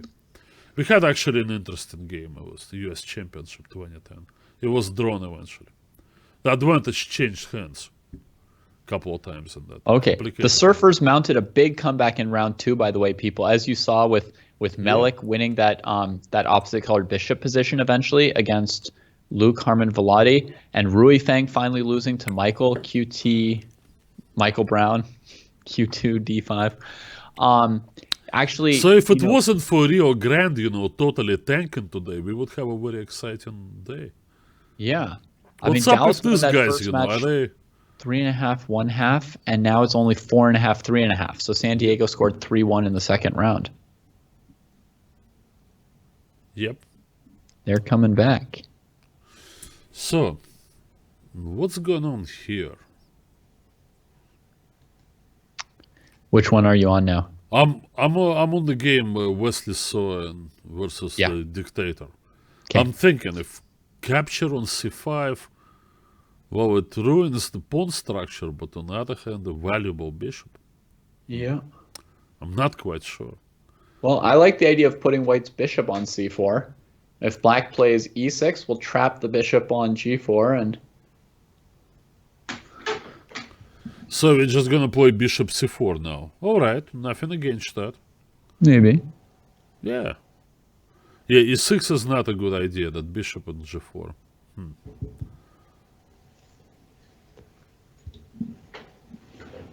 Looks like... Okay, instead came rook h4. So he's not exactly quitting on this business, right? On the h-file. Right. He still thinks there's something to do there. I don't see what it is, Alex, but...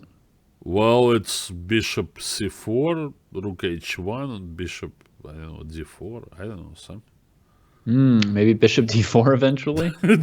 No, well, yeah. Bishop c4 for now, it's a good move, but...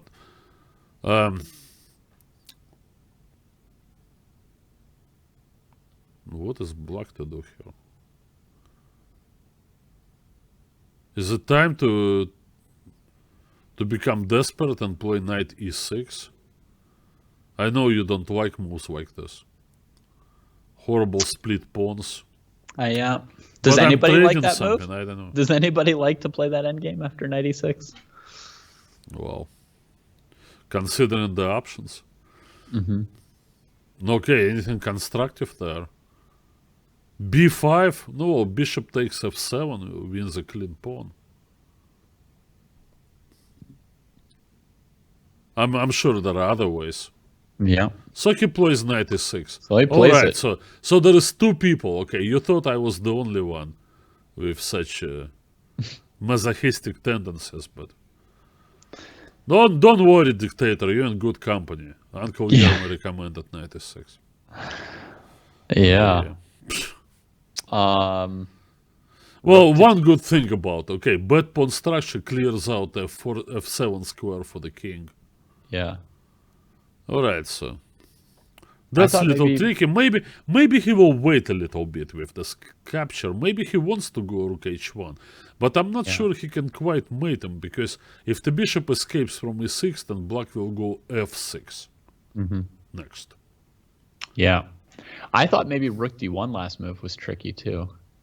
Oh, I didn't look at that at all. Interesting. If black took on g5, rook d7 was, I think, obviously good. Well, that was... And if they play rook d8, you trade on d7 and then play knight takes e6, also wins. Yeah. Yeah. Yeah, rook d1 I thought it would force interesting. bishop c8. But... Oh, well, so that and then was you can like a trade free twice tempo, and play right? rook d7, right? Yeah, well, there was an interesting possibility, and, well, maybe indeed Wesley spoke too soon with that capture. Yeah, rook d1 was great. Yeah. So I don't know, now I'm not convinced, I'll probably give white some advantage after knight takes e6, but no, Yeah, the remains rook to be seen. The rook on h4 is going to end up misplaced. To be honest, I didn't like rook h4 on move 14 either. Well, but he had this great intention of checkmating on h8. Yeah. Okay, it happened now. He's still going on the h-file. Huh. And I'm thinking like the h-file is misplaced now and the d-file might matter, but he's still got some ideas here. All right. I guess you need more from me. Okay. I guess I have a lot of experience, Alex, where I try to attack on the h-file. Then my opponent trades the queens off and suddenly my pieces are kind of misplaced, because I've committed them. Well, that is true. All right. So in this position, should black go e5? I actually like this move. Well, because the bishop on g7, it has no prospects anyway. So I want to be able to play king f7. Yeah. You know, when your position is so bad, you feel strangely liberated. People Right. ask, me sometimes, what's the secret of defending bad positions? Well, the answer is you have to come to terms with that. Mm-hmm. When you see, okay, my position sucks. All right, let me make it worse. E6, E5. Now I want to go King F7. Right. There's one thing that worries me, that black should not trade all the rooks, because the white king may be real quick. Into the queen side. Yes. Yeah. Because these pawns, they may not be able to stop the king. Yeah, I mean, we still have yet to learn and understand why Wesley's focusing on the H file, unless you already know. No, I don't. No, okay. So No, actually, there's nothing wrong with rook a d8. It's just a solid developing move. There's nothing wrong with that. Open file. yeah. No. Well, it's not working out very well for Corbin. He had his positional game going and with the b pawn, but no, well, he lost some pawns. You don't think the B pawn can bring it home here, huh? Well,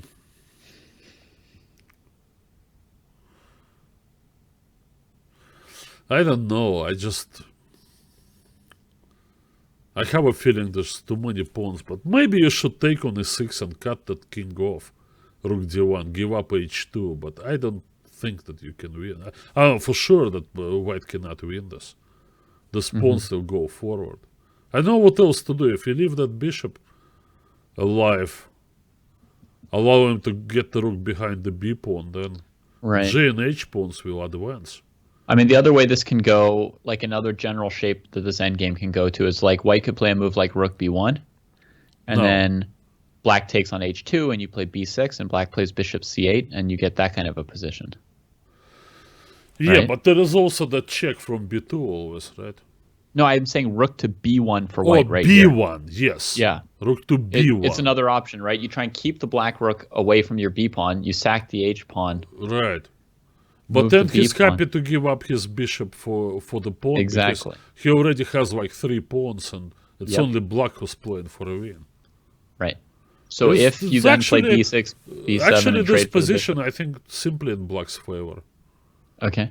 I don't know, white. I would try to make a draw here, well, somehow, but I'm not quite sure how. Okay, ideas. How about we start with rook a1? Oh, let's do it. Varujan agrees. Well, so he stops that. So now let's go after that bishop with rook activation. And then rook c7. You're going to c7, aren't you? Yeah, so the bishop is kind of...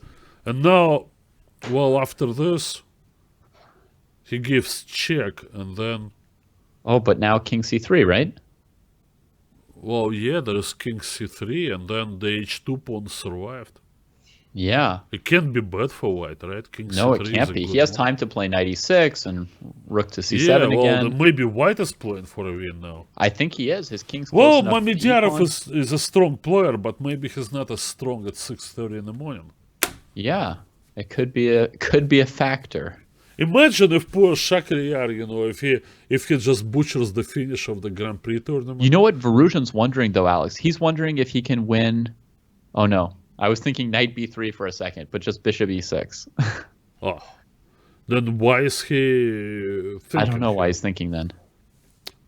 King a5. He was thinking of trying to win like this. So he wants to win a rook for this, but I mean, does he want to get?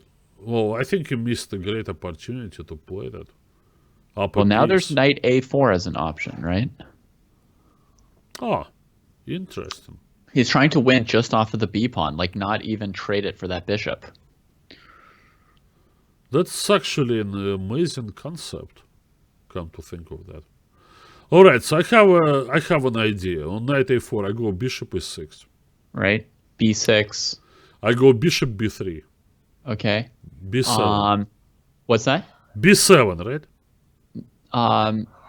Or maybe rook c4, but let's say b7 first. b7, bishop takes a4. Okay. And well, then you queen, and I do queens? discover check, and then I win your queen. No, I mean I win it. I go Right. rook b2 then. Wherever I go, you win it. No, well, and then black is playing for a win down Yep. the exchange. Yeah, So nice idea. knight a4, bishop Yeah. e6, B6, b6, bishop B3, bishop b3, and now the amazing move rook c4. right? It's not good, right? Well, He takes the rook and then returns and attacks the knight. right? Well, I there is queen- no way you can win. I can't win, but I can't lose either. Well, can but I? how's king c3 losing now? Seriously. No. Yeah. Considering, that it's too complicated to go to a5. He has to go king c3 and pocket that bishop, and then, all right, he cannot lose. Most likely, Mamedyarov will figure out how to get all the white pawns. I suspect it's going to be a draw. But there's not a single chance for white to lose this. Right.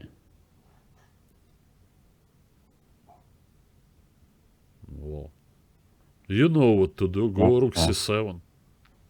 Okay, Rook good C7 job. is nice. Of course, rook c7. You're trying to play that knight e6. You said it first. Yeah.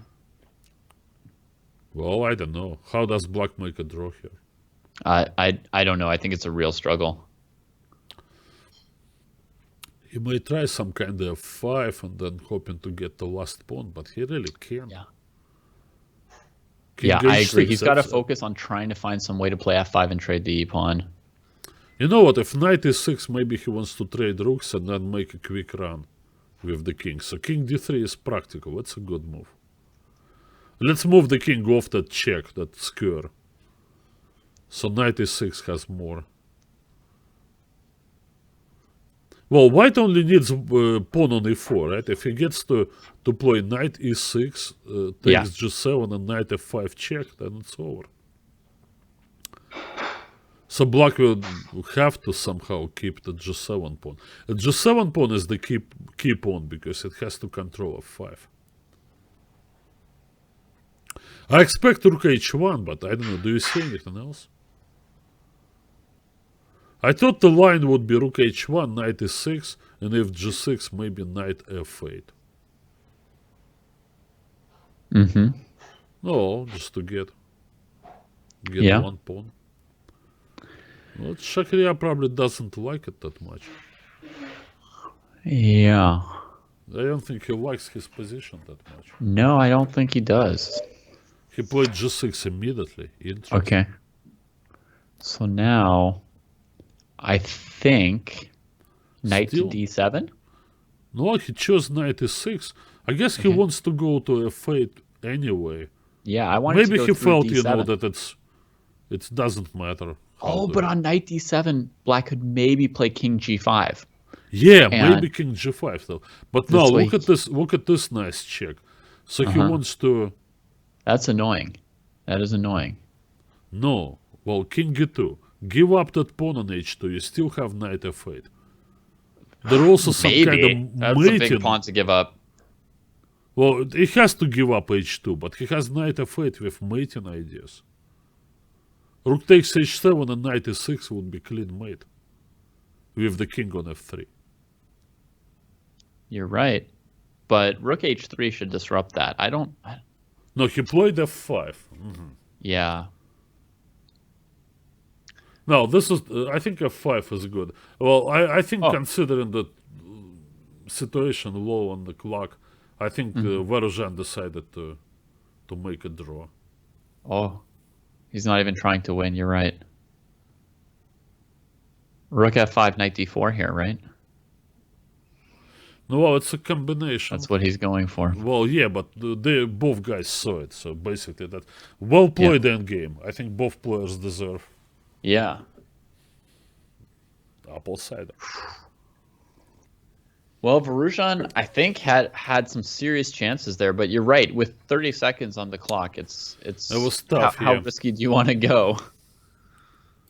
It was tough. Um, Now back to this endgame. All right, Okay. so the dictator listens to good advice. Not only Yeah. he put his pawn on e5, there's also another one on g5. This is how you do it. Now, Yeah, every pawn on the worst possible square. That's ugly chess. Yeah, but look at the beautiful bishop, you know. Bishop now on f6 feels like I'm part of the team. I'm doing something. I'm a pawn like everybody else. Yeah, like, you know, like I'm just happy if, you know, I have purpose. It's the joy of having a uniform, fitting Yeah. in. Well, c4. Okay, so white. I'm sure white plans some kind of attack there, but not.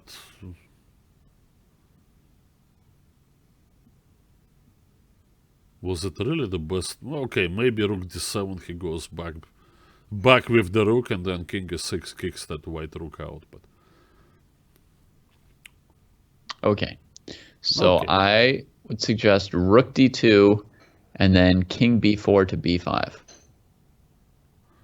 okay, so he moved the king around. How's that? I mean, does that improve his position? I don't think so. But I don't know. I'm not sure what his possible defense is to the white king coming up. Well, white. Oh, okay. So you want to play rook d2? I Yeah. see. So okay, but he chooses to play b4, Whoa. and now bishop endgame. All right, it's either or.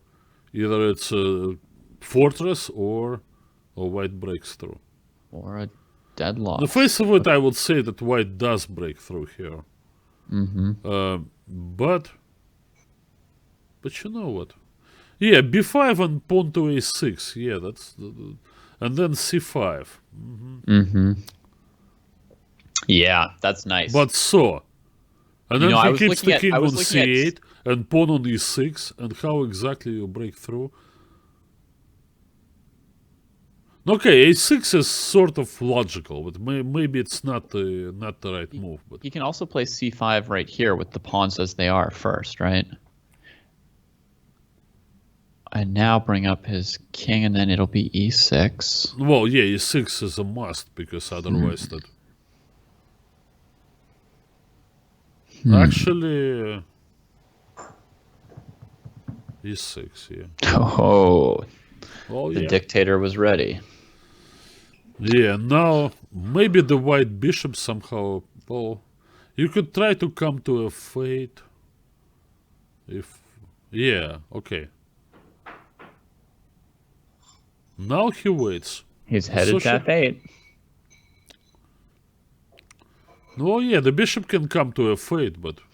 Okay, this is fine. Bishop. So white can play bishop b4 with a B4. threat, and I don't think the pawn endgame is a good idea. No. The white king will come to c6, right? And Yeah. that'll be it. Then you play Spare pawn move b6. f3 can also be useful, but probably unnecessary. Yeah. So the bishop goes back to f6, and now Yeah. Wesley's going to show his winning plan. Whatever it is. Oh, it's to use his f3 move. Okay. That's There's not supposed to be zugzwang. He can play king c8, king b8. There is no attack on b6. right. Yeah, maybe that f3 move. No, I mean, I would rather keep it in reserve, just in Of case. course. I can't really give a particular line, to support this, just on general. No, but I mean, for those who don't know, having reserve tempi, like a move that you can make at some point to try to put your opponent in zugzwang, it's very valuable. You want to keep all of the ones you have. This is starting to look like a draw to me, Alex. No, this is what he was looking at. He was looking at the possibility of exchanging on b6 and putting the bishop on d6. Which in itself, it's not clear if it was anything, because black can even give up on a7 and block that bishop with king c7. Even if the bishop goes around and gets to b8, then king c8 back. Yeah. Okay, right now it's important not to blunder. Time to go king c8. Seriously. Yeah, okay. It's very important now not to blunder this double capture on b6. I thought he might play bishop d8, but maybe Oh, either okay. is Bishop okay? d8. Yeah, correct. I didn't, Okay, so either's didn't all think right. of that. bc5. Yeah, You now can he only wishes play his this- pawn were on f2, Alex. Yeah, well, if the pawn was there. Okay, so stay with the king, you know, play some king moves. Why did he change the structure by taking on c5? He could I just don't know, defend- maybe he's defend trying it. to win the game. Inspired by Ben Feingold and Luke Harmon Vivati. It's still possible, amazingly, there's 3 weaknesses. But the Yeah. the white bishop cannot attack all 3 of them. No, he can't.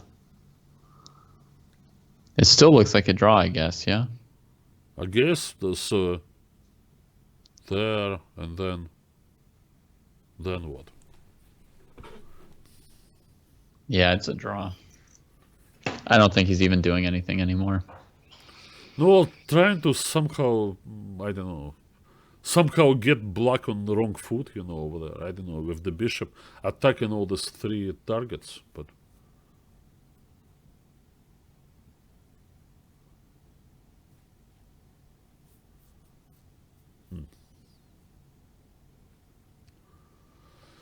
So we are saying if the pawn was still back on f2, then white can trade on c5, Yep.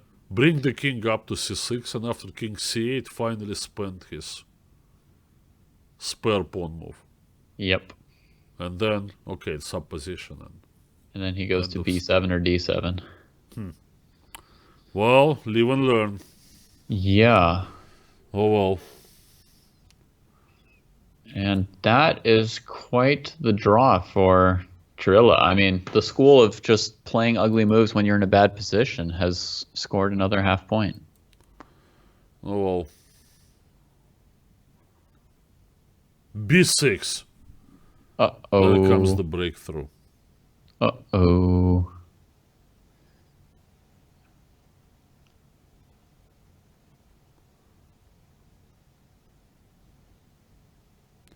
No, I guess king it might b5. still be a breaks? draw, but No, well, white He is not going to definitely- lose and white is not going to win. King Okay. back to c6 and then stay put, right? Mm-hmm. There is a chance of bishop bishop g7, on e5. e3. Bishop g7 and e5 not a plan? Bishop g7 And e5, yeah. and e5. And then I maybe play bishop f6 at some point. Yeah. Oh, he got his pawns back to the 3 squares. Yep. Oh. But some GM reacts in horror saying that e5 loses. Well, I had a very similar endgame against Nick de Fermian. Oops, that's remove it. the black pawn from c5 and put this pawn back to g6. I wasn't able to win it. So he already took 1 pawn, but c5 is rather... Okay, so now he has to get his king around. King b5. Oh no, king d6, that was... Well, he had to. If he played bishop c7, there was bishop f6.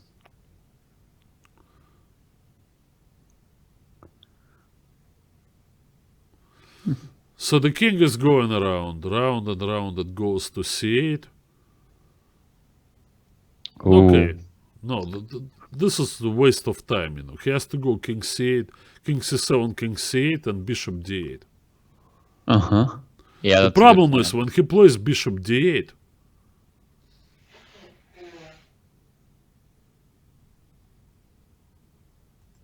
so he caught him in Zugzwang. This way. another Zugzwang. No, Wow. that's... No, why resign here? He didn't resign. He flagged. He Ah, couldn't okay, find a bishop move. g7. No. Bishop bishop g7, g7, king d8, right? King d8, Bishop f6, king e8. bishop e7. Very nice. I studied this because I had the near same position, only with the Yeah. pawn on g6 against the Fermian. Wow. At some moment I had a win, but ultimately I blew it. You know, it was a draw. I'm Wow. still not sure. You know that what the evaluation is. Yeah. Stalemate. Bishop e7. By the way, Webster has won their match 9-1 already to be the first team to score 6-1 record against Rio Grande. 9-1. Last week Rio Grande scored like 13-3 against somebody, and they looked like Yeah. the best team in the league, possibly. Well, I think Rio Grande is going to win this game. I can see, Stockholm is coming with the vengeance, with rook d7 and checkmate. He will not be denied, they'll probably win this game. It does look hard to deny him. So how is Webster winning so I don't know. amazingly? So, let's see more games. Jeez. That's quite a position. Oh, that's a matchup you always want to see. Melik is up, 2 knights and 2 pawns Uh-oh. against Rufang. Yeah. I mean, this has to be winning for white, right? There's just so much power in this pieces. What can black possibly hope for? A B5, heart attack, a B6, disconnection. A5, or King mouse slip. E3. He's just making jokes. King E3, King F3, just making jokes. Yeah, B6, right? B5. What's wrong with B5? B5, B6, B7, sure. Yeah. A5, So A5 rook to B6. I don't know how, A6. but Melik, no. Shit. That should help a lot, for the... Oh yeah, the Surfers are only down one. Surfers, they're only point down after by their 1. 3-1 in round 2, so they're really coming back here. And Yeah. I mean, if So they he can chose win, to play A5, which is not bad anyway. He can move the rook out and then play A6. Really, Rufang should resign in this position. That's just nothing to play for. I would, and I don't resign very quickly, as you probably know. From personal experience. No, you can be made to resign. But Yeah. for that, it has to be like, I don't know, unavoidable threat of mate and 1 or something. Pretty much, yeah. Oh, yeah. Okay, so Whoa. more games. What just happened? They just updated several results, and St. Louis Archbishops have already won against the San Jose Hackers with this win. Yeah, we saw they're Wesley So. really dominating this match. So that's amazing. So the Archbishops are 6-1. Webster is 6-1. That's 2 St. Louis teams immediately 6-1. And the Dallas Destiny, who we're watching here, are the only team that can tie for first with those 2 teams. Yeah, so Webster but the tie breaks. We'll need to determine top 2 finishers for the bye, right? Yeah. So as far as tie breaks, St. Louis Archbishops had the best tie breaks going to this round. But Webster and Dallas, slightly better tie breaks for Dallas, if Dallas can pull out this match. We need to find more games, critical games for the Dallas San Diego match. What other games? Well, the other one would be Igrok against Superfine Hipster. I thought I had it. What was this position? Well, And it Black looks is very actually complicated. on the attack, but white...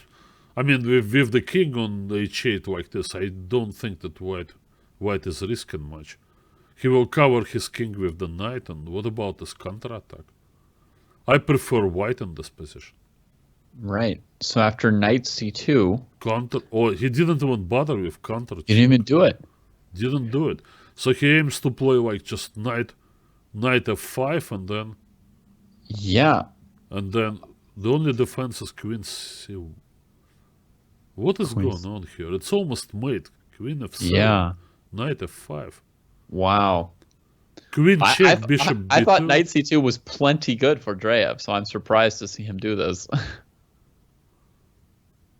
He may come to regret it. No, okay, anyway, he gets another pawn. Probably e takes d5 is the right move. Mm-hmm. With the idea of then pushing d6. Yeah. He still has queen d5, so he allows that check. It must be well calculated. Cold-blooded. Cold-blooded. queen c1, king b3, queen b1, king c4, And just queen runs to a2, c5. king c5. Well, what a nerve, right? Yeah, and To he's play like, queen thanks for takes developing my d5. king, because now it's the endgame. Amazing. That's the confidence of a super strong player. I don't know. I can't come up with anything here. So if they win, if he wins, then it's gonna be even, right? Yeah. Ah, Well, Melik already won his game. But yeah, Dallas won some other games. So if they win this, then this if he becomes wins an this, it's important tied, and there's encounter. one other game going in this match that we can look for, except the game we've all been waiting for has just started, Alex. Mamedyarov just played 1d4 against Wesley So. Oh boy. And even though that match is decided, I think this is the game that everybody wanted to see today. Yeah, well, stick around.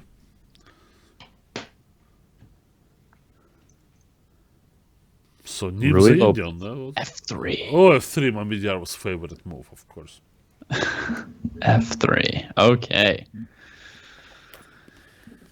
Well, F3. so what's it gonna be? C5.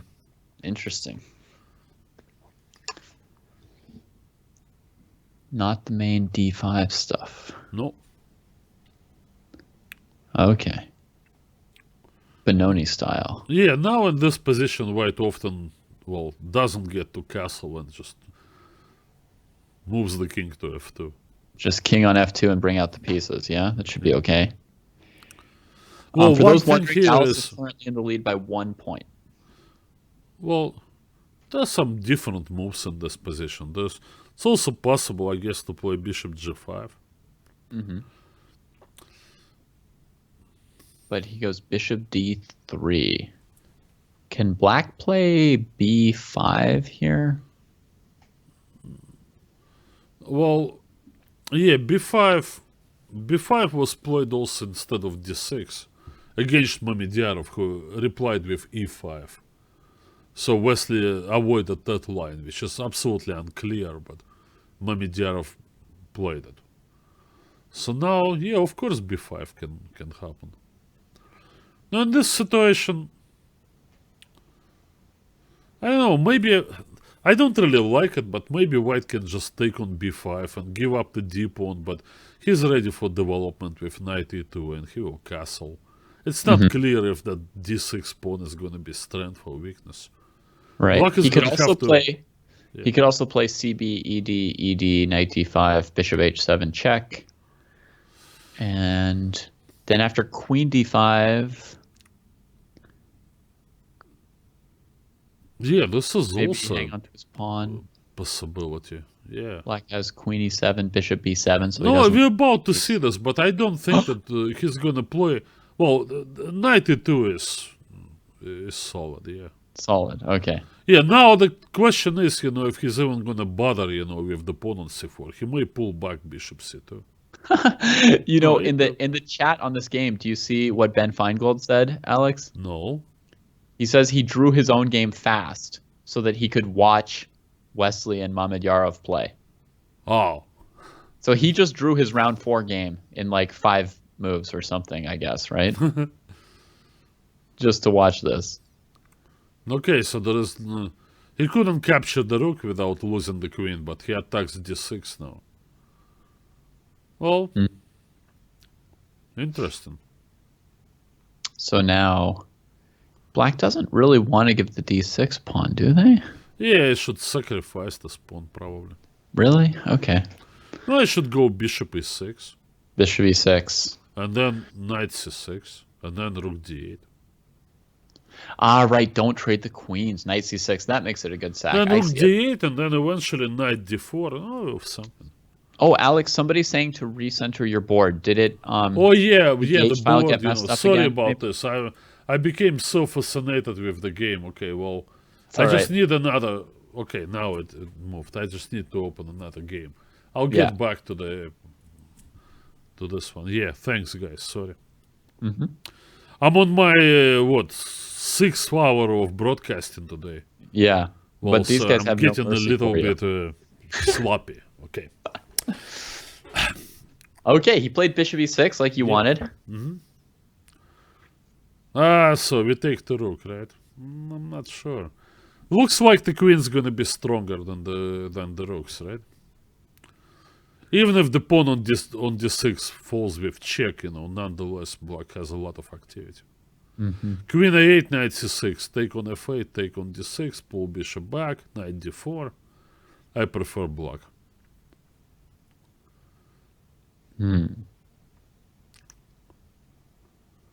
So queen takes d6. It's messy. I'm not sure about he it. took on a8. No, I kind of like the rooks. you like the rooks on a1 and h1. Yeah, I think so. You're a dreamer, you're a dreamer. You dream one day my of rooks will be completing your connected. development and getting your rooks out, what is it? You lose in touch with reality. No. I think so. Never gonna castle, he's gonna push c4 and Well, so. I probably won't take the pawn on d6. I'll probably just castle right away. After I take on Alright. f. Yeah, I thought so, yeah, of course. It's a better choice. Yeah, just turn my dream into reality in one move. The rooks can see No, each other. the knight will come to d4 nonetheless. And I'll play king h1 or something like that. And life goes on. So you already given up stuff, but no, it's okay. Yeah. You could. Yeah. All right. Well, maybe he's thinking. He's thinking now. Maybe he wants to go knight somewhere else. But no, knight c6 was played. Yeah, there's not a lot of other options once you sack that rook. Well, why? He could have gone to d7, right? The queen was trapped anyways.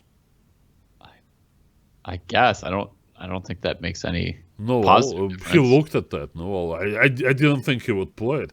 All right, Whoa. grab the pawn. Shock wants the pawn too. Is he going to castle queenside, Alex? That's insane. Yeah, right into this. So let's make a call now on king e8 versus king g8. King e8, I guess. I don't know. It shouldn't matter too much. Should it king g8? I don't know. I've got no clue. Okay. Sorry. Neither do I, by the way.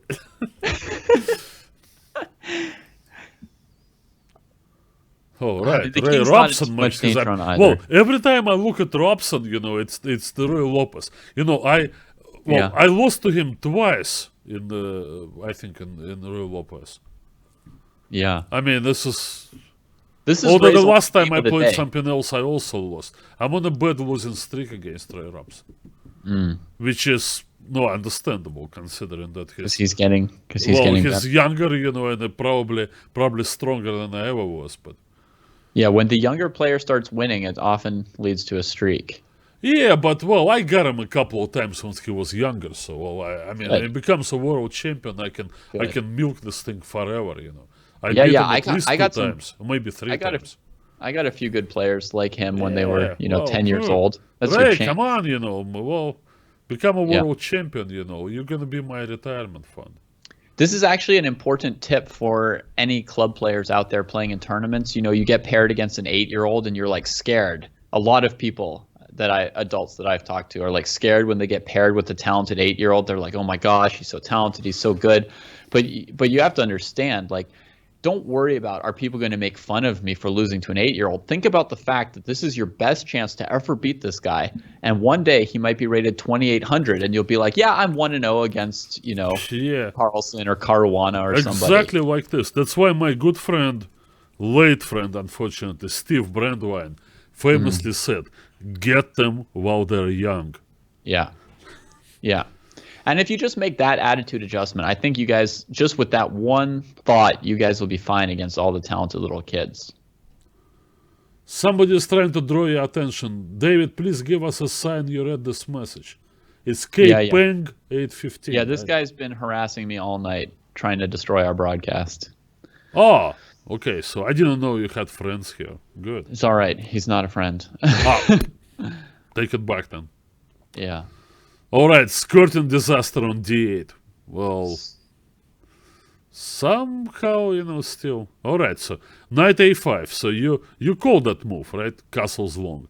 So now the Yeah. knight comes to c4, followed Yeah, once by... he wanted to take that pawn, I thought that, his bishop's loose if he castles kingside after taking on d6. So I thought maybe he's going for this craziness.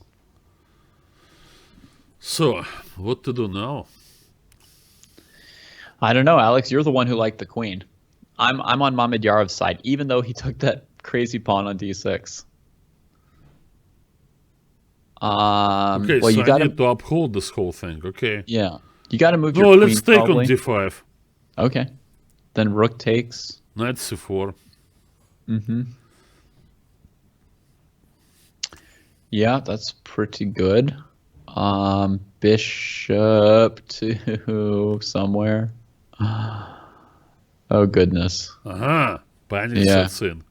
Good Bishop move, d5 Alex. has been played. Good Knight move, c4 Wesley. has been played. Bishop's under attack. No bishop c5 because you don't mate on d8a, and I have bishop f8, unnecessary b.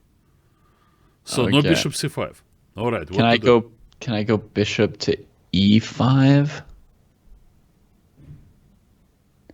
Bishop e5. Bishop to e5. If I play rook hd1 here, I figured that you would play bishop a3 and things would get really That's what bad. I was aiming at.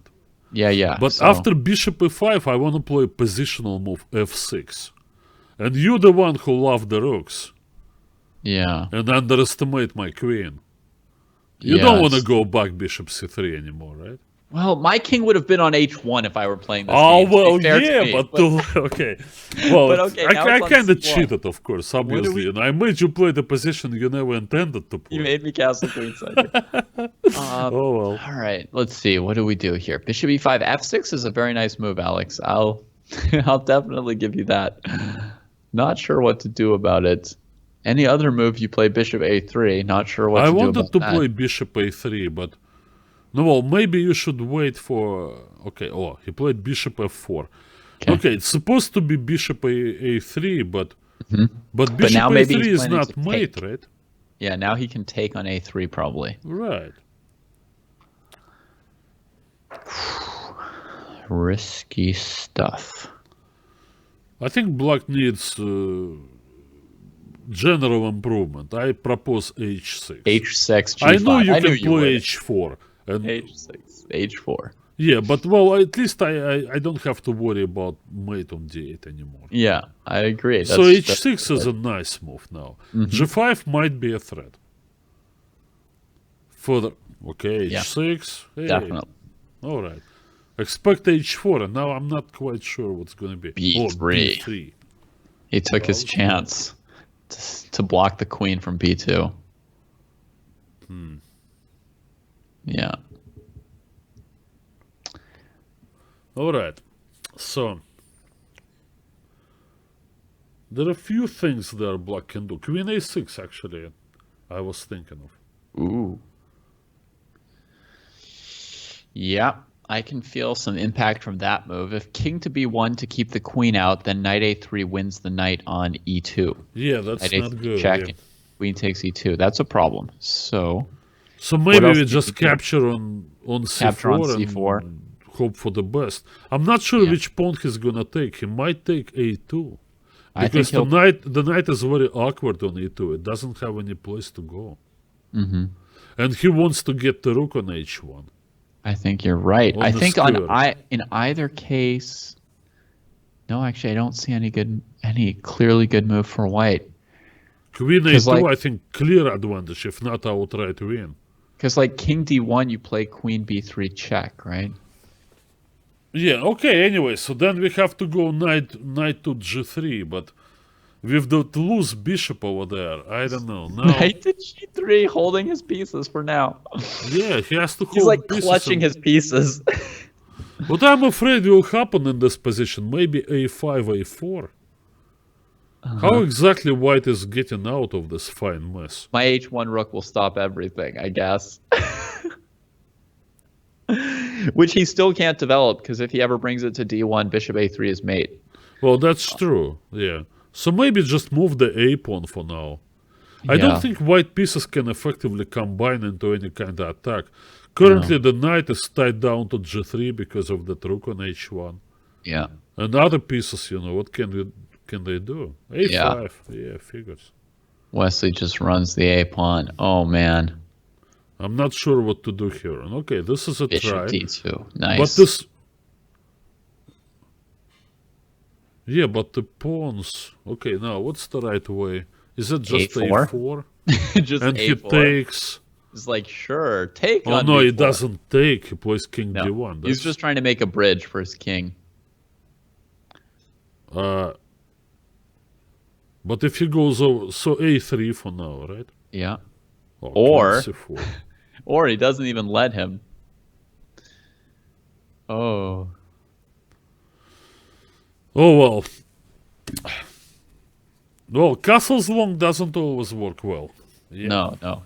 Castle's long. I'm going to blame this on Castle's long, not Queen A8 for now. All right. A3. A3.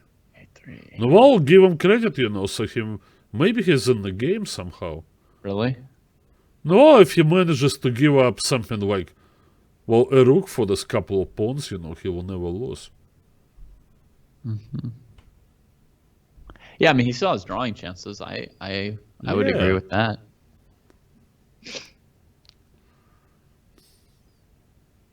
Yeah, it's a valiant defense. I mean, he played very bravely with castles, queenside, and b3. Well, yeah, so now, how does black win here? Is it even possible? Mamedyarov somehow found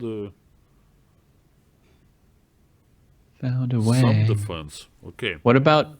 Oh, if rook c1 here, then queen c1 and make a new queen, right? Yeah, well, that of course, Yeah. the c5 pawn stays alive. That's essential. Yeah. So.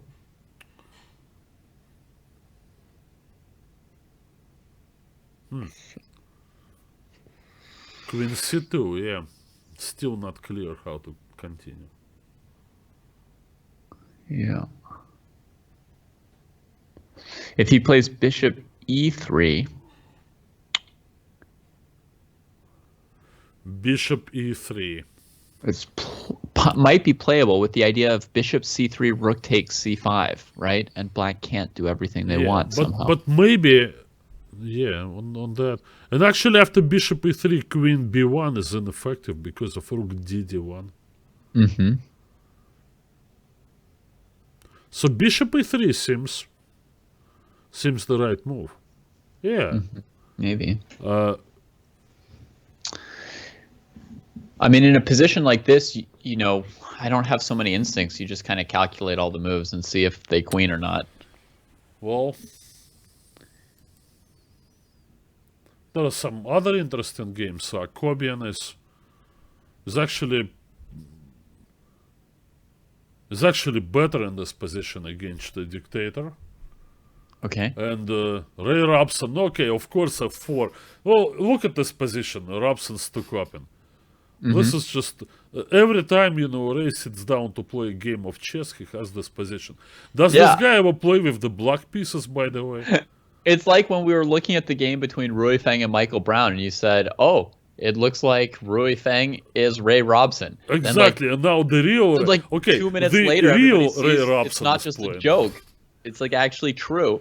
Same position, same position with that bishop on g2, and then he's trying to push e5 and then break through on g6. Yeah. That's what they do. They don't do anything else. Okay, Yeah. but this encounter, it's a very special game between Rufang and Andreev. Also a nice game to follow. Okay, so I don't know. Where to go? Which game to follow? I'll tell you when Wesley So. Oh, bishop e3 was played by Mamedyarov. Okay, let's go back to Mamedyarov.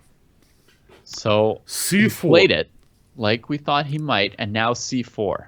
Right. So more pawns, more. I believe this move threatens bishop to c3 to some extent. Because then the white bishop rook c3 can't can get be behind answered him. with bishop d4, can't it be? He plays Maybe bishop so. d4. Oh, he right goes there away. anyway. Why wait? You know, the bishop gets the diagonal. Yeah. That's good stuff. The bishop's happy about this. Well, the bishop may be happy about this, but what is planned against c3?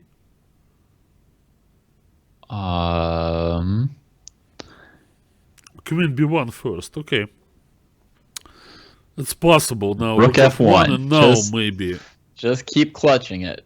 maybe c3 now. A little bit of a, but I don't know how this. I don't know what that was for, because now c2, right? You can't defend both of them, can you? No, he didn't want to. I mean, what could he do if he played? If he took on c3 with the bishop, then after queen takes f1, not only black would get the queen, he would also pick off that knight on c3. The knight could go to d1 maybe at the end of that for a draw. Oh yeah, actually he had the knight d1. Why wasn't this played? I don't know. Okay. Anyway, so now the pawn is on c2. All right, now the pawn's on c2. The final defense is a1 and c1 blockades. Well, knight c1 attacks the pawn on a2. Now it's starting to look like a Le Bourdonnais game, right? Yeah, knight c1, but they will fall one by one. He just needs his b pawn. He needs to play b2 now. The black queen is trapped. That's really bad news for black. That reduces... So, Wesley just blundered his a2 pawn. He's gonna lose this game. Uh-huh. I don't know. Maybe not. He's got what, bishop d2 or something? I don't know. But bishop d2, knight takes a2, and... Yeah. Yeah, that's not enough. Probably not, you know. No, and then you go c1. Yeah. At least you get that, but you're down a pawn. It looks winning for white. I mean, was there anything to do other than c2, though? What? Did black have anything better than c2, though, at this point? Okay, so he finds a trick with bishop c5. Okay. No, it's not going to win them the game for sure, because white is just super solid. Now, the question is if white can somehow organize his pieces and round up that pawn on c2. I would think knight e2, rook c1, knight d4, rook c2. Okay, counterattack on h3. Now, h3 is the right approach to this. Now, Wesley has to move the kingside pawns forward. Otherwise, he has no future. He's going to be overwhelmed. He's got to break up this king's position. I don't know whatever it takes. Very unlikely that it will work somewhere. G5, H5, G4, but yeah, F5 he plays. Okay, well, looks like a win for looks white. like a win. Yeah, well, Mamedyarov is just happy here, and he knows what to do. That's the most important. You showed him the way with this rook c1, knight d4. Wesley goes down. Oh boy, you know, down goes Wesley. Down goes Wesley. Oh man, it's been a long I time. never thought this would happen. No.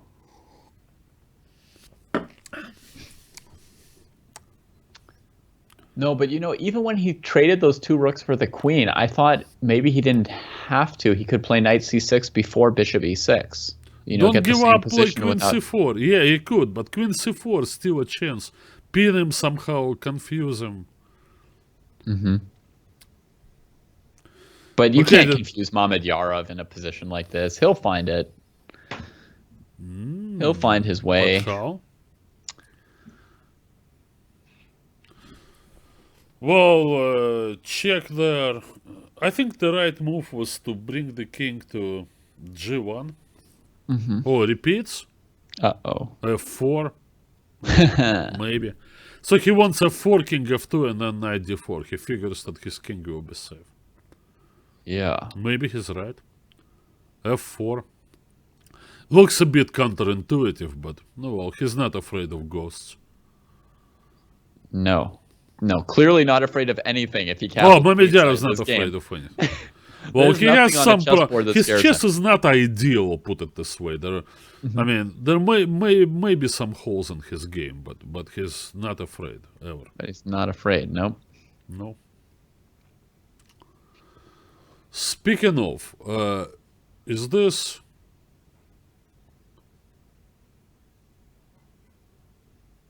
So it's not really an important game, obviously, for the match, right?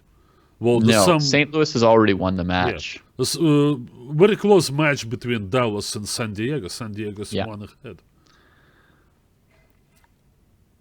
Yep. And Good try. yeah, So I guess they're he all being- collects the pawn, right? And brings the bishop back to f4. Or e3. He may be a little awkward, still needs to remove that pawn. The c2 pawn. Yeah. I'm not sure it's the right move to take second time on g5. Or he plays g3. Interesting. It's a solid move, I guess. Once again, he just wants to keep that. Now, he's probably going to lose the h3 pawn. But he wants that f pawn passer. I guess he's going to keep all his pieces together. Yeah. I'm sure there's going to be some kind of queen f5, queen e6. But Yeah, queen f5, knight d4, queen knight h3, d4 takes rook c2. and then rook c2. That's what he's going for. Yep. Yeah. Finally, the pawn falls, and now checks, checks. No, well, there is going to be something. Start checking.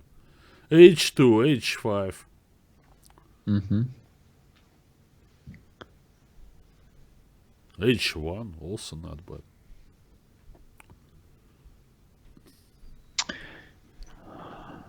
Yeah, I think he wants to go to e2, d3, maybe? Nope. No, first he did this because he stops the checks. There's only one check left. Then he's probably aiming to improve his rook somehow. So this guy's he needs to... No, then rook c7. I think maybe he didn't want this rook c7, but... Knight f3. Nice. That's pretty good. He's trying to organize some kind of mate over there. Mate attack. He wants to bring his knight to a dark square on the king side, so it'll cover some light squares. Fill in the holes with his bishop. Get a checkmate. Bishop d4 check is a good start. Yeah. So now... Now bishop f6 is good. To bring the bishop to g5? Yeah, well, bishop f6 is to play knight g5 and rook c8. And on bishop f6, queen g6, knight g5, queen takes f6, you have knight h7 winning. So Let's get him to something real similar. yeah, So so he here he doesn't can play. care much for queen g4, so he needs to set up his mates. But the mates could start with rook c7, but it's not 100% guaranteed. Right. I mean, the idea is as follows, So we bring the rook to c7, then we play knight h7. Or we started with knight h7. That's fancy. Yeah. He doesn't want to mess around any longer.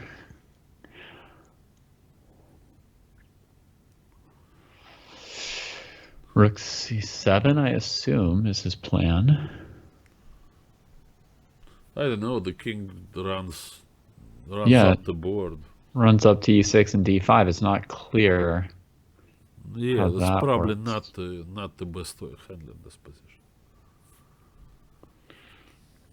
Yeah, he had the Might king have to, continued. I don't know, might have to return. Okay, so he played this move. That's interesting. So he covers g4. Oh, that's a deep plan.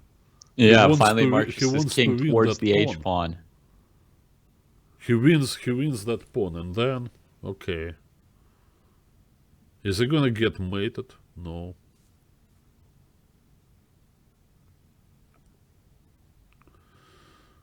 Okay, so how to cover from checks? I see. So he had... No, he actually... Interesting move. Wesley certainly putting up a fight here. It is impressive that he can.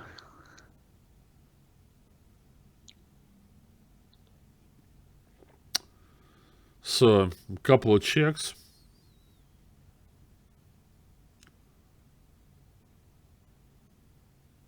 thought he's gonna go rook there, and then I don't know if he has to go this rook g6. I thought he would do this. No king f5, no king d5. Okay. Yeah. Now you would think he would go to f6. F6 and then knight g3 is next order of business. Noose is tightening, yeah. Too many pieces. Too many pieces, you know. Queen. I mean, if Mamedyarov were the one with 10 seconds, then you might think that black has a chance to defend. But he's got 5 minutes to figure things out if he ever Encounters any problems here. encounters a problem, right? He probably won't, you know, like he's gonna... He's taking his time, by the way. He's not in a hurry at all. Yeah, f5. I thought he might want that. Interesting. Well, Oh! what? Oh, yeah. If queen takes g3, he had rook e6 check. Yeah. But otherwise, queen takes g3, Yeah, bishop that takes would be a queen, king draw, yeah, f6, draw, right? Well, now, That's the kind of what thing I about would want. queen? He's threatening to go like what? Queen d2 check or something like that. Yeah. What is white here to do? If Mamedyarov were 1200 instead of 2800, you could take on e6 and draw against No, the bishop I and guess knight. I guess it's gonna move the knight to h5 now. Yeah, I think he's way past the level where you test. Oh, Bishop and knight. with this rook and bishop. Yeah. Well, it might come down to this nonetheless, but I don't think it's gonna be real challenging for Shakhriyar. No.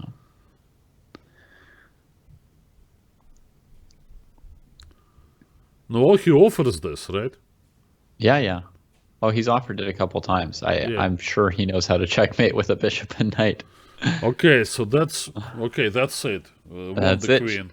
He's got knight With f6 fork Knight coming. f6 and bishop d6. All right. No, well, Yeah. down goes Wesley. Down goes Wesley. Yeah, that's Wow.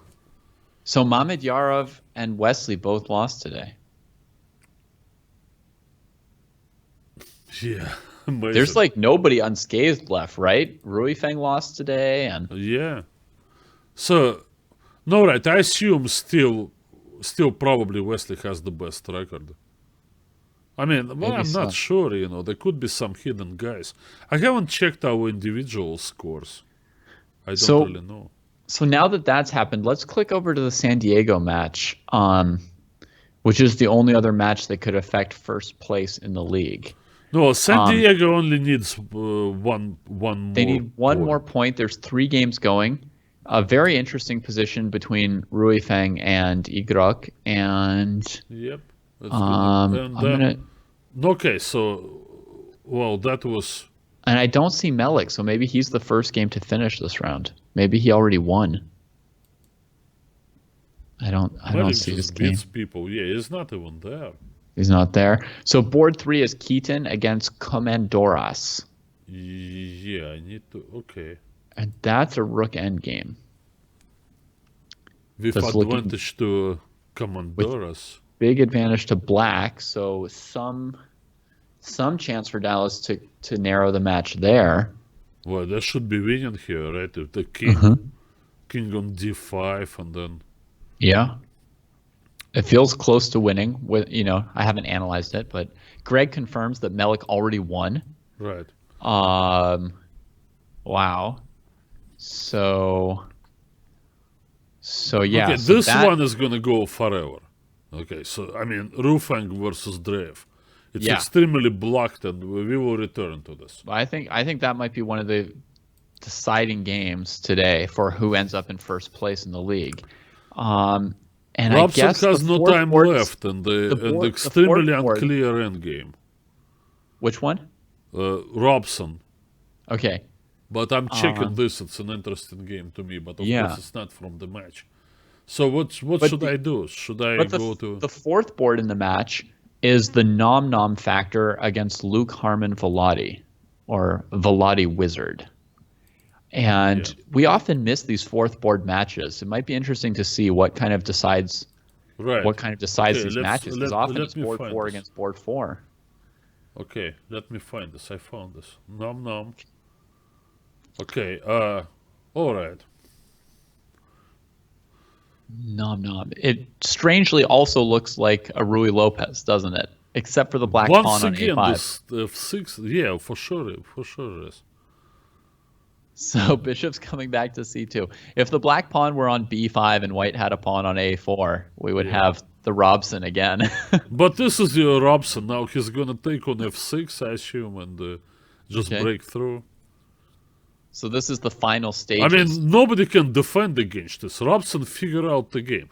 And they keep asking, everybody gets this question asked.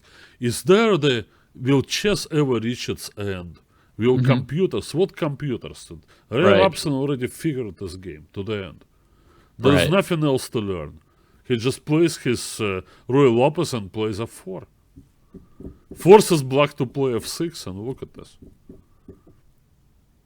Okay, the game actually is not over, but I mean it's white, right? Yeah. And Ben Feingold is also saying in the chat that they have got first place, St. Louis Archbishops, Wesley So and Firouzja Nakobian and Ben Feingold and Rosenthal have clinched first place because they had by far the best tie breaks and they won today. So they definitely get one of the 2 first-round buys. But what we're watching here is San Diego and Dallas fighting for their chance to get the second buy in the first round. Yeah, okay, so in this position, White just got his pawn back. Yeah, and I assume he plays queen h4 here, but I didn't calculate g5, so oops. Maybe queen f4? Then there's knight takes e4, right? Yeah, knight takes c4 is possible. No, this game obviously is nowhere near. I mean, queen f4 looks the best move, yeah. But then after knight Also takes hits e4, d6. what do we do next? Takes on e4. And rook f6 and queen c4. Well, we will probably trade on f6 and I'll go bishop c6. I take white there. Uh-huh. Because, the pawn on c6 is pretty strong. Maybe the black king is slightly more open and the pawns on a5. I don't know. I like white. It doesn't seem like there's an option to keep the knight on f6 and keep the black knight out of e4, right? Because queen h4, g5, queen f2, knight takes e4. It's worse, yeah. So he plays queen G5. g5. It's interesting. Maybe he wants to provoke h6. Maybe h6 would be additional weakening of the black's king position. Yeah. In that Black has to play h6, though. I think he can't let white play like rook f4, rook af1. Yeah, that would be huge build up with rook h4 eventually continuation. I mean, white still has to worry a little bit about that bishop, not to forget that bishop on a4. But I was forgetting him. yeah, but because you don't care, purpose. you have everything lined up. Yeah, but maybe the bishop should come to c2. Well, yeah, maybe so. when there is a That chance. has the virtue of keeping the black knight out of e4, which is important to me as well. Actually, black's pieces, well, they're not so great, right? Bishop on b7. I think We always laugh at that bishop on c2, but what about the bishop on b7? Not announced better. No. I don't think so. No, so he's got to play h6. He's got to h6. Get e4. Then we expect queen f4. Yeah. d6 is hanging, so I don't think that there is anything better than knight takes e4. And we go for this, right? Yeah. Looks good for white. Okay, some other games, So, well, anything happened? Okay. Oh, this battle. Yeah. Oh, Let's see it's so blocked, between Rufang Lee and Dreyev. Well, I know Rufang will play it, but I don't think he has anything. This is just as dead draw, as they come. I don't see anything here. So yeah, so this is just a how's drawn this going to position, huh? impact? I I guess guess we- it's I good guess- for San Diego because it guarantees them 8 points, right? Yeah, They already have I- 7.5. with 7 If and they a half, score 5 and a anything half, from they're the other happy to games, they're happy to get any half point, I think. yeah. Whoa. By the way, not a very impressive performance, but I mean, this F pawns, they're going to create a lot of counterplay. I think black totally misplayed this. This rook endgame is not clear to me at all. Double pawns Yeah. are huge in rook endgames. Yeah. Because one runs forward and then the king gets behind the pawn and you cannot check him from behind. Yeah. Sometimes they even better than connected passed pawns. Right. Well, the Although only you can also problem hide here is behind that the black can connected pawn. sacrifice with c4 and try to run both h and b pawns. Yeah. So if white wants a draw, I mean, he should play king d3, right? And then rook to h6. In some combination, those two moves. How can he do this? Does he have the time? Rook h6, h3. King d3, h2. Yeah, he doesn't. He doesn't have the time for anything Okay. like this. So there's still some danger here. Still some danger. No, No he way to do. plays rook h there. Okay. Now. Okay. So I mean, we can calculate this pretty directly. Like king f2 is forced, and then c4. And I think No, black wins. c4 now he can return, right? Return c4, what? b3, and then b2. Oh, scarce. Yeah, So c4 now wins. I think so. So king f2 was probably not the best move. By the way, Ruifang and Dre have agreed to the draw in that locked position. So Dallas wins now, and that brings the score to 7-8. 7-8 with This is one game totally left. obvious. After b2, he wins the rook. b2. Yeah. Okay, so Yep. this one is obvious, and then Okay, so let's go to the other one, because it's actually interesting. Wait, unless he just lost a piece? No, he played bit. Well, what happened with the? We warned him not to leave that bishop behind. Nom Nom Factor plays knight d7, traps his knight on d7, and just loses it. Queen g5 came with move knight d3, and he played knight d7. Whatever Yeah. happened to your build-up, that rook f3, rook f1? I Oh, don't know. knight e5 was a tempo. He didn't like that. Mm-hmm. That was a minor problem, really, but no. Okay. Minor problem. But knight d3 was actually a nice move. Yeah. So this is how Dallas is gonna equalize I mean, maybe this match, Oh, right? he did play. Oh, I see. He played knight d7, and then black avoided the rook trade, and then he got stuck in No, there. white's totally busted. So this ends in Yeah, an yeah. 8-8 tie, Yeah, it looks like it will. and Although which there's is seconds on good the for clock. which team?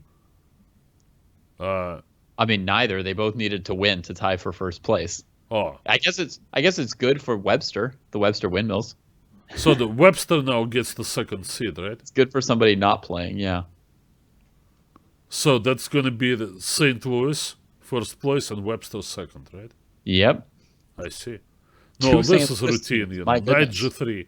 Oh boy, we're coming to the end of the show. Mm-hmm. Still trying, but nothing's gonna stop knight g3 unless he goes g4, but that's not gonna help. Yeah. If he didn't have a c pawn, he could allow knight g3. Oh yeah. Go for a little stalemate. Little stalemate, but this is pretty devastating now. Knight g5. That's a nice way to do it. No, well, white had to try h4 and reply to g4, but no. Now it's gonna be mate Yep. in 2 moves. Knight check and- yep, that's it. Knight to f3 or c3 with a rook on the second rank, people. That's a very good pattern for controlling an enemy king. Sometimes with Sometimes you mate if you've got another piece. Sometimes you just draw by perpetual check when you're losing. That's a good coordination to know with the rook and knight. People tell me to finish the cider. No, well, yeah, I'll try. Okay. Good stuff. Well, that was a good By match. the way, it's just a Alex and regular Sandy. non-alcoholic cider. You guys look at me like I'm drinking hard cider. No, I am not. At least not today. All right. Really close matches today. Also, in some of the lower matches, you see the Pittsburgh Pawn Grabbers beat the Minnesota Blizzard by 1 point. We didn't focus today on any of the teams that weren't in the playoff. Not at all. Not chase. at all.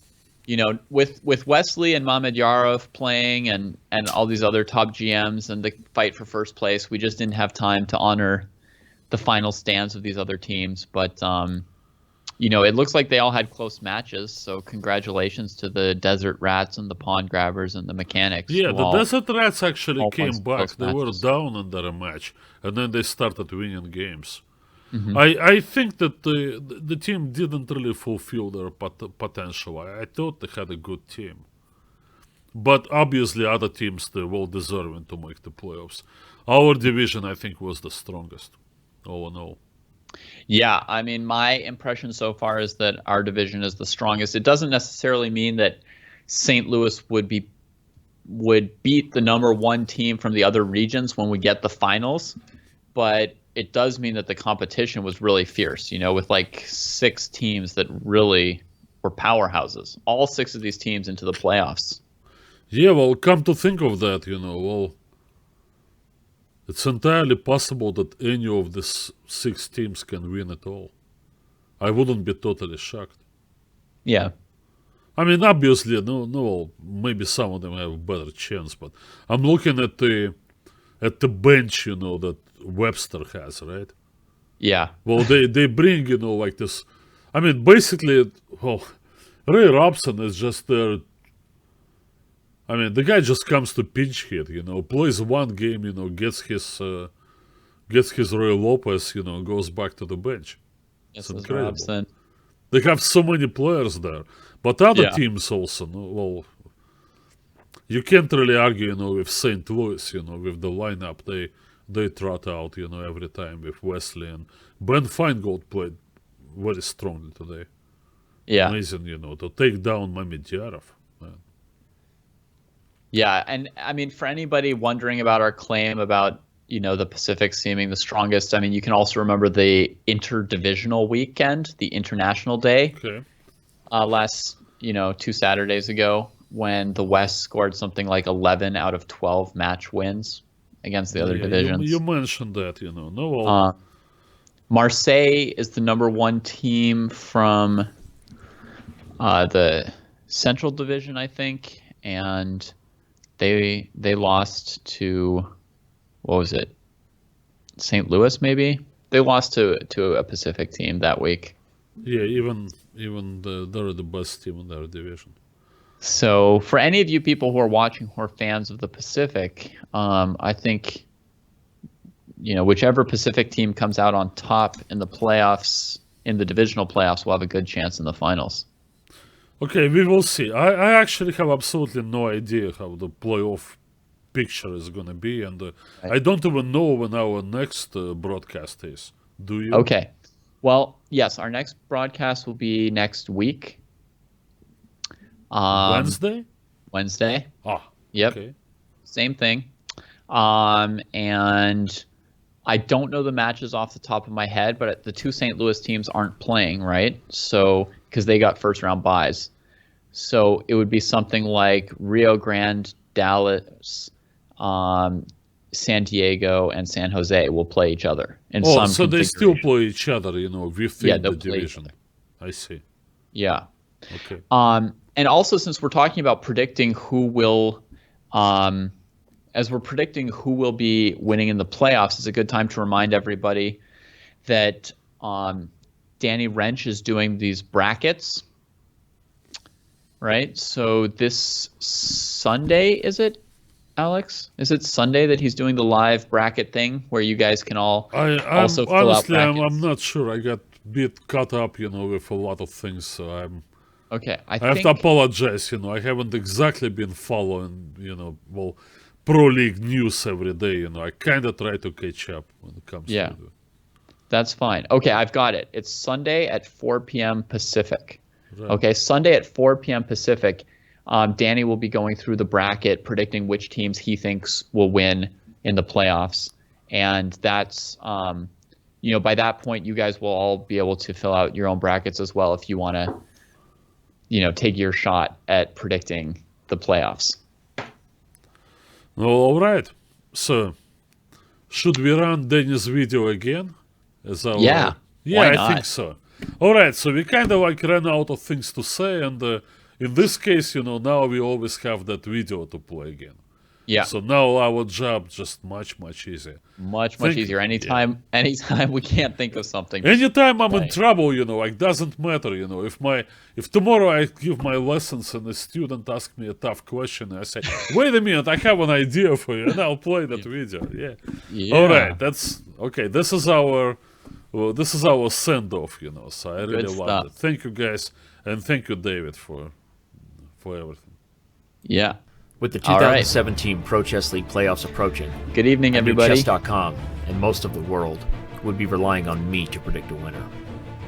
Before filling out my bracket, I knew I would need to fine-tune my skills to make sure I could shake off the rust and put forth the kind of effort and provide the kind of insight that only an international chess master could.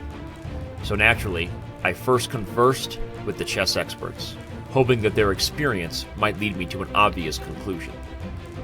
I engaged in only the most professional of methods, reviewing each team's individual strengths and weaknesses, before ultimately deliberating for hours on just how each team might fare in every possible head-to-head matchup. I relied on the tried and true methods of scientific experiment. Surely, this might help lead me to an obvious choice for the 2017 Pro Chess League winner. With the study of each team's modern culture, and perhaps even gaining a deeper understanding into their local dance styles, help me to make my decision? I figured it was worth a shot. I reviewed the chess bras and their, the Delhi Dynamite, a powerhouse during the 2017 Pro Chess League season. I looked into their roof dancing culture, but in the end, with this study proving too difficult, I reverted to some of my older, more comfortable dance moves. Still searching, I engaged in extreme sport in front of hundreds of screaming fans. Perhaps, I thought, the answer was written in stone. So I practiced for hours and hours on the battleground of this ancient game. Fighting the elements and struggling with fatigue, I eventually emerged victorious. Yet, still questioning the truth of my own methods and whether I had actually found the answer to who will win the 2017 Pro Chess League. With this answer still eluding me, I grew frustrated. I turned towards inner reflection, meditating in the hopes of an obvious winner presenting himself. Then I thought, I might need to master my own mind the old-fashioned way, with extreme psychological focus.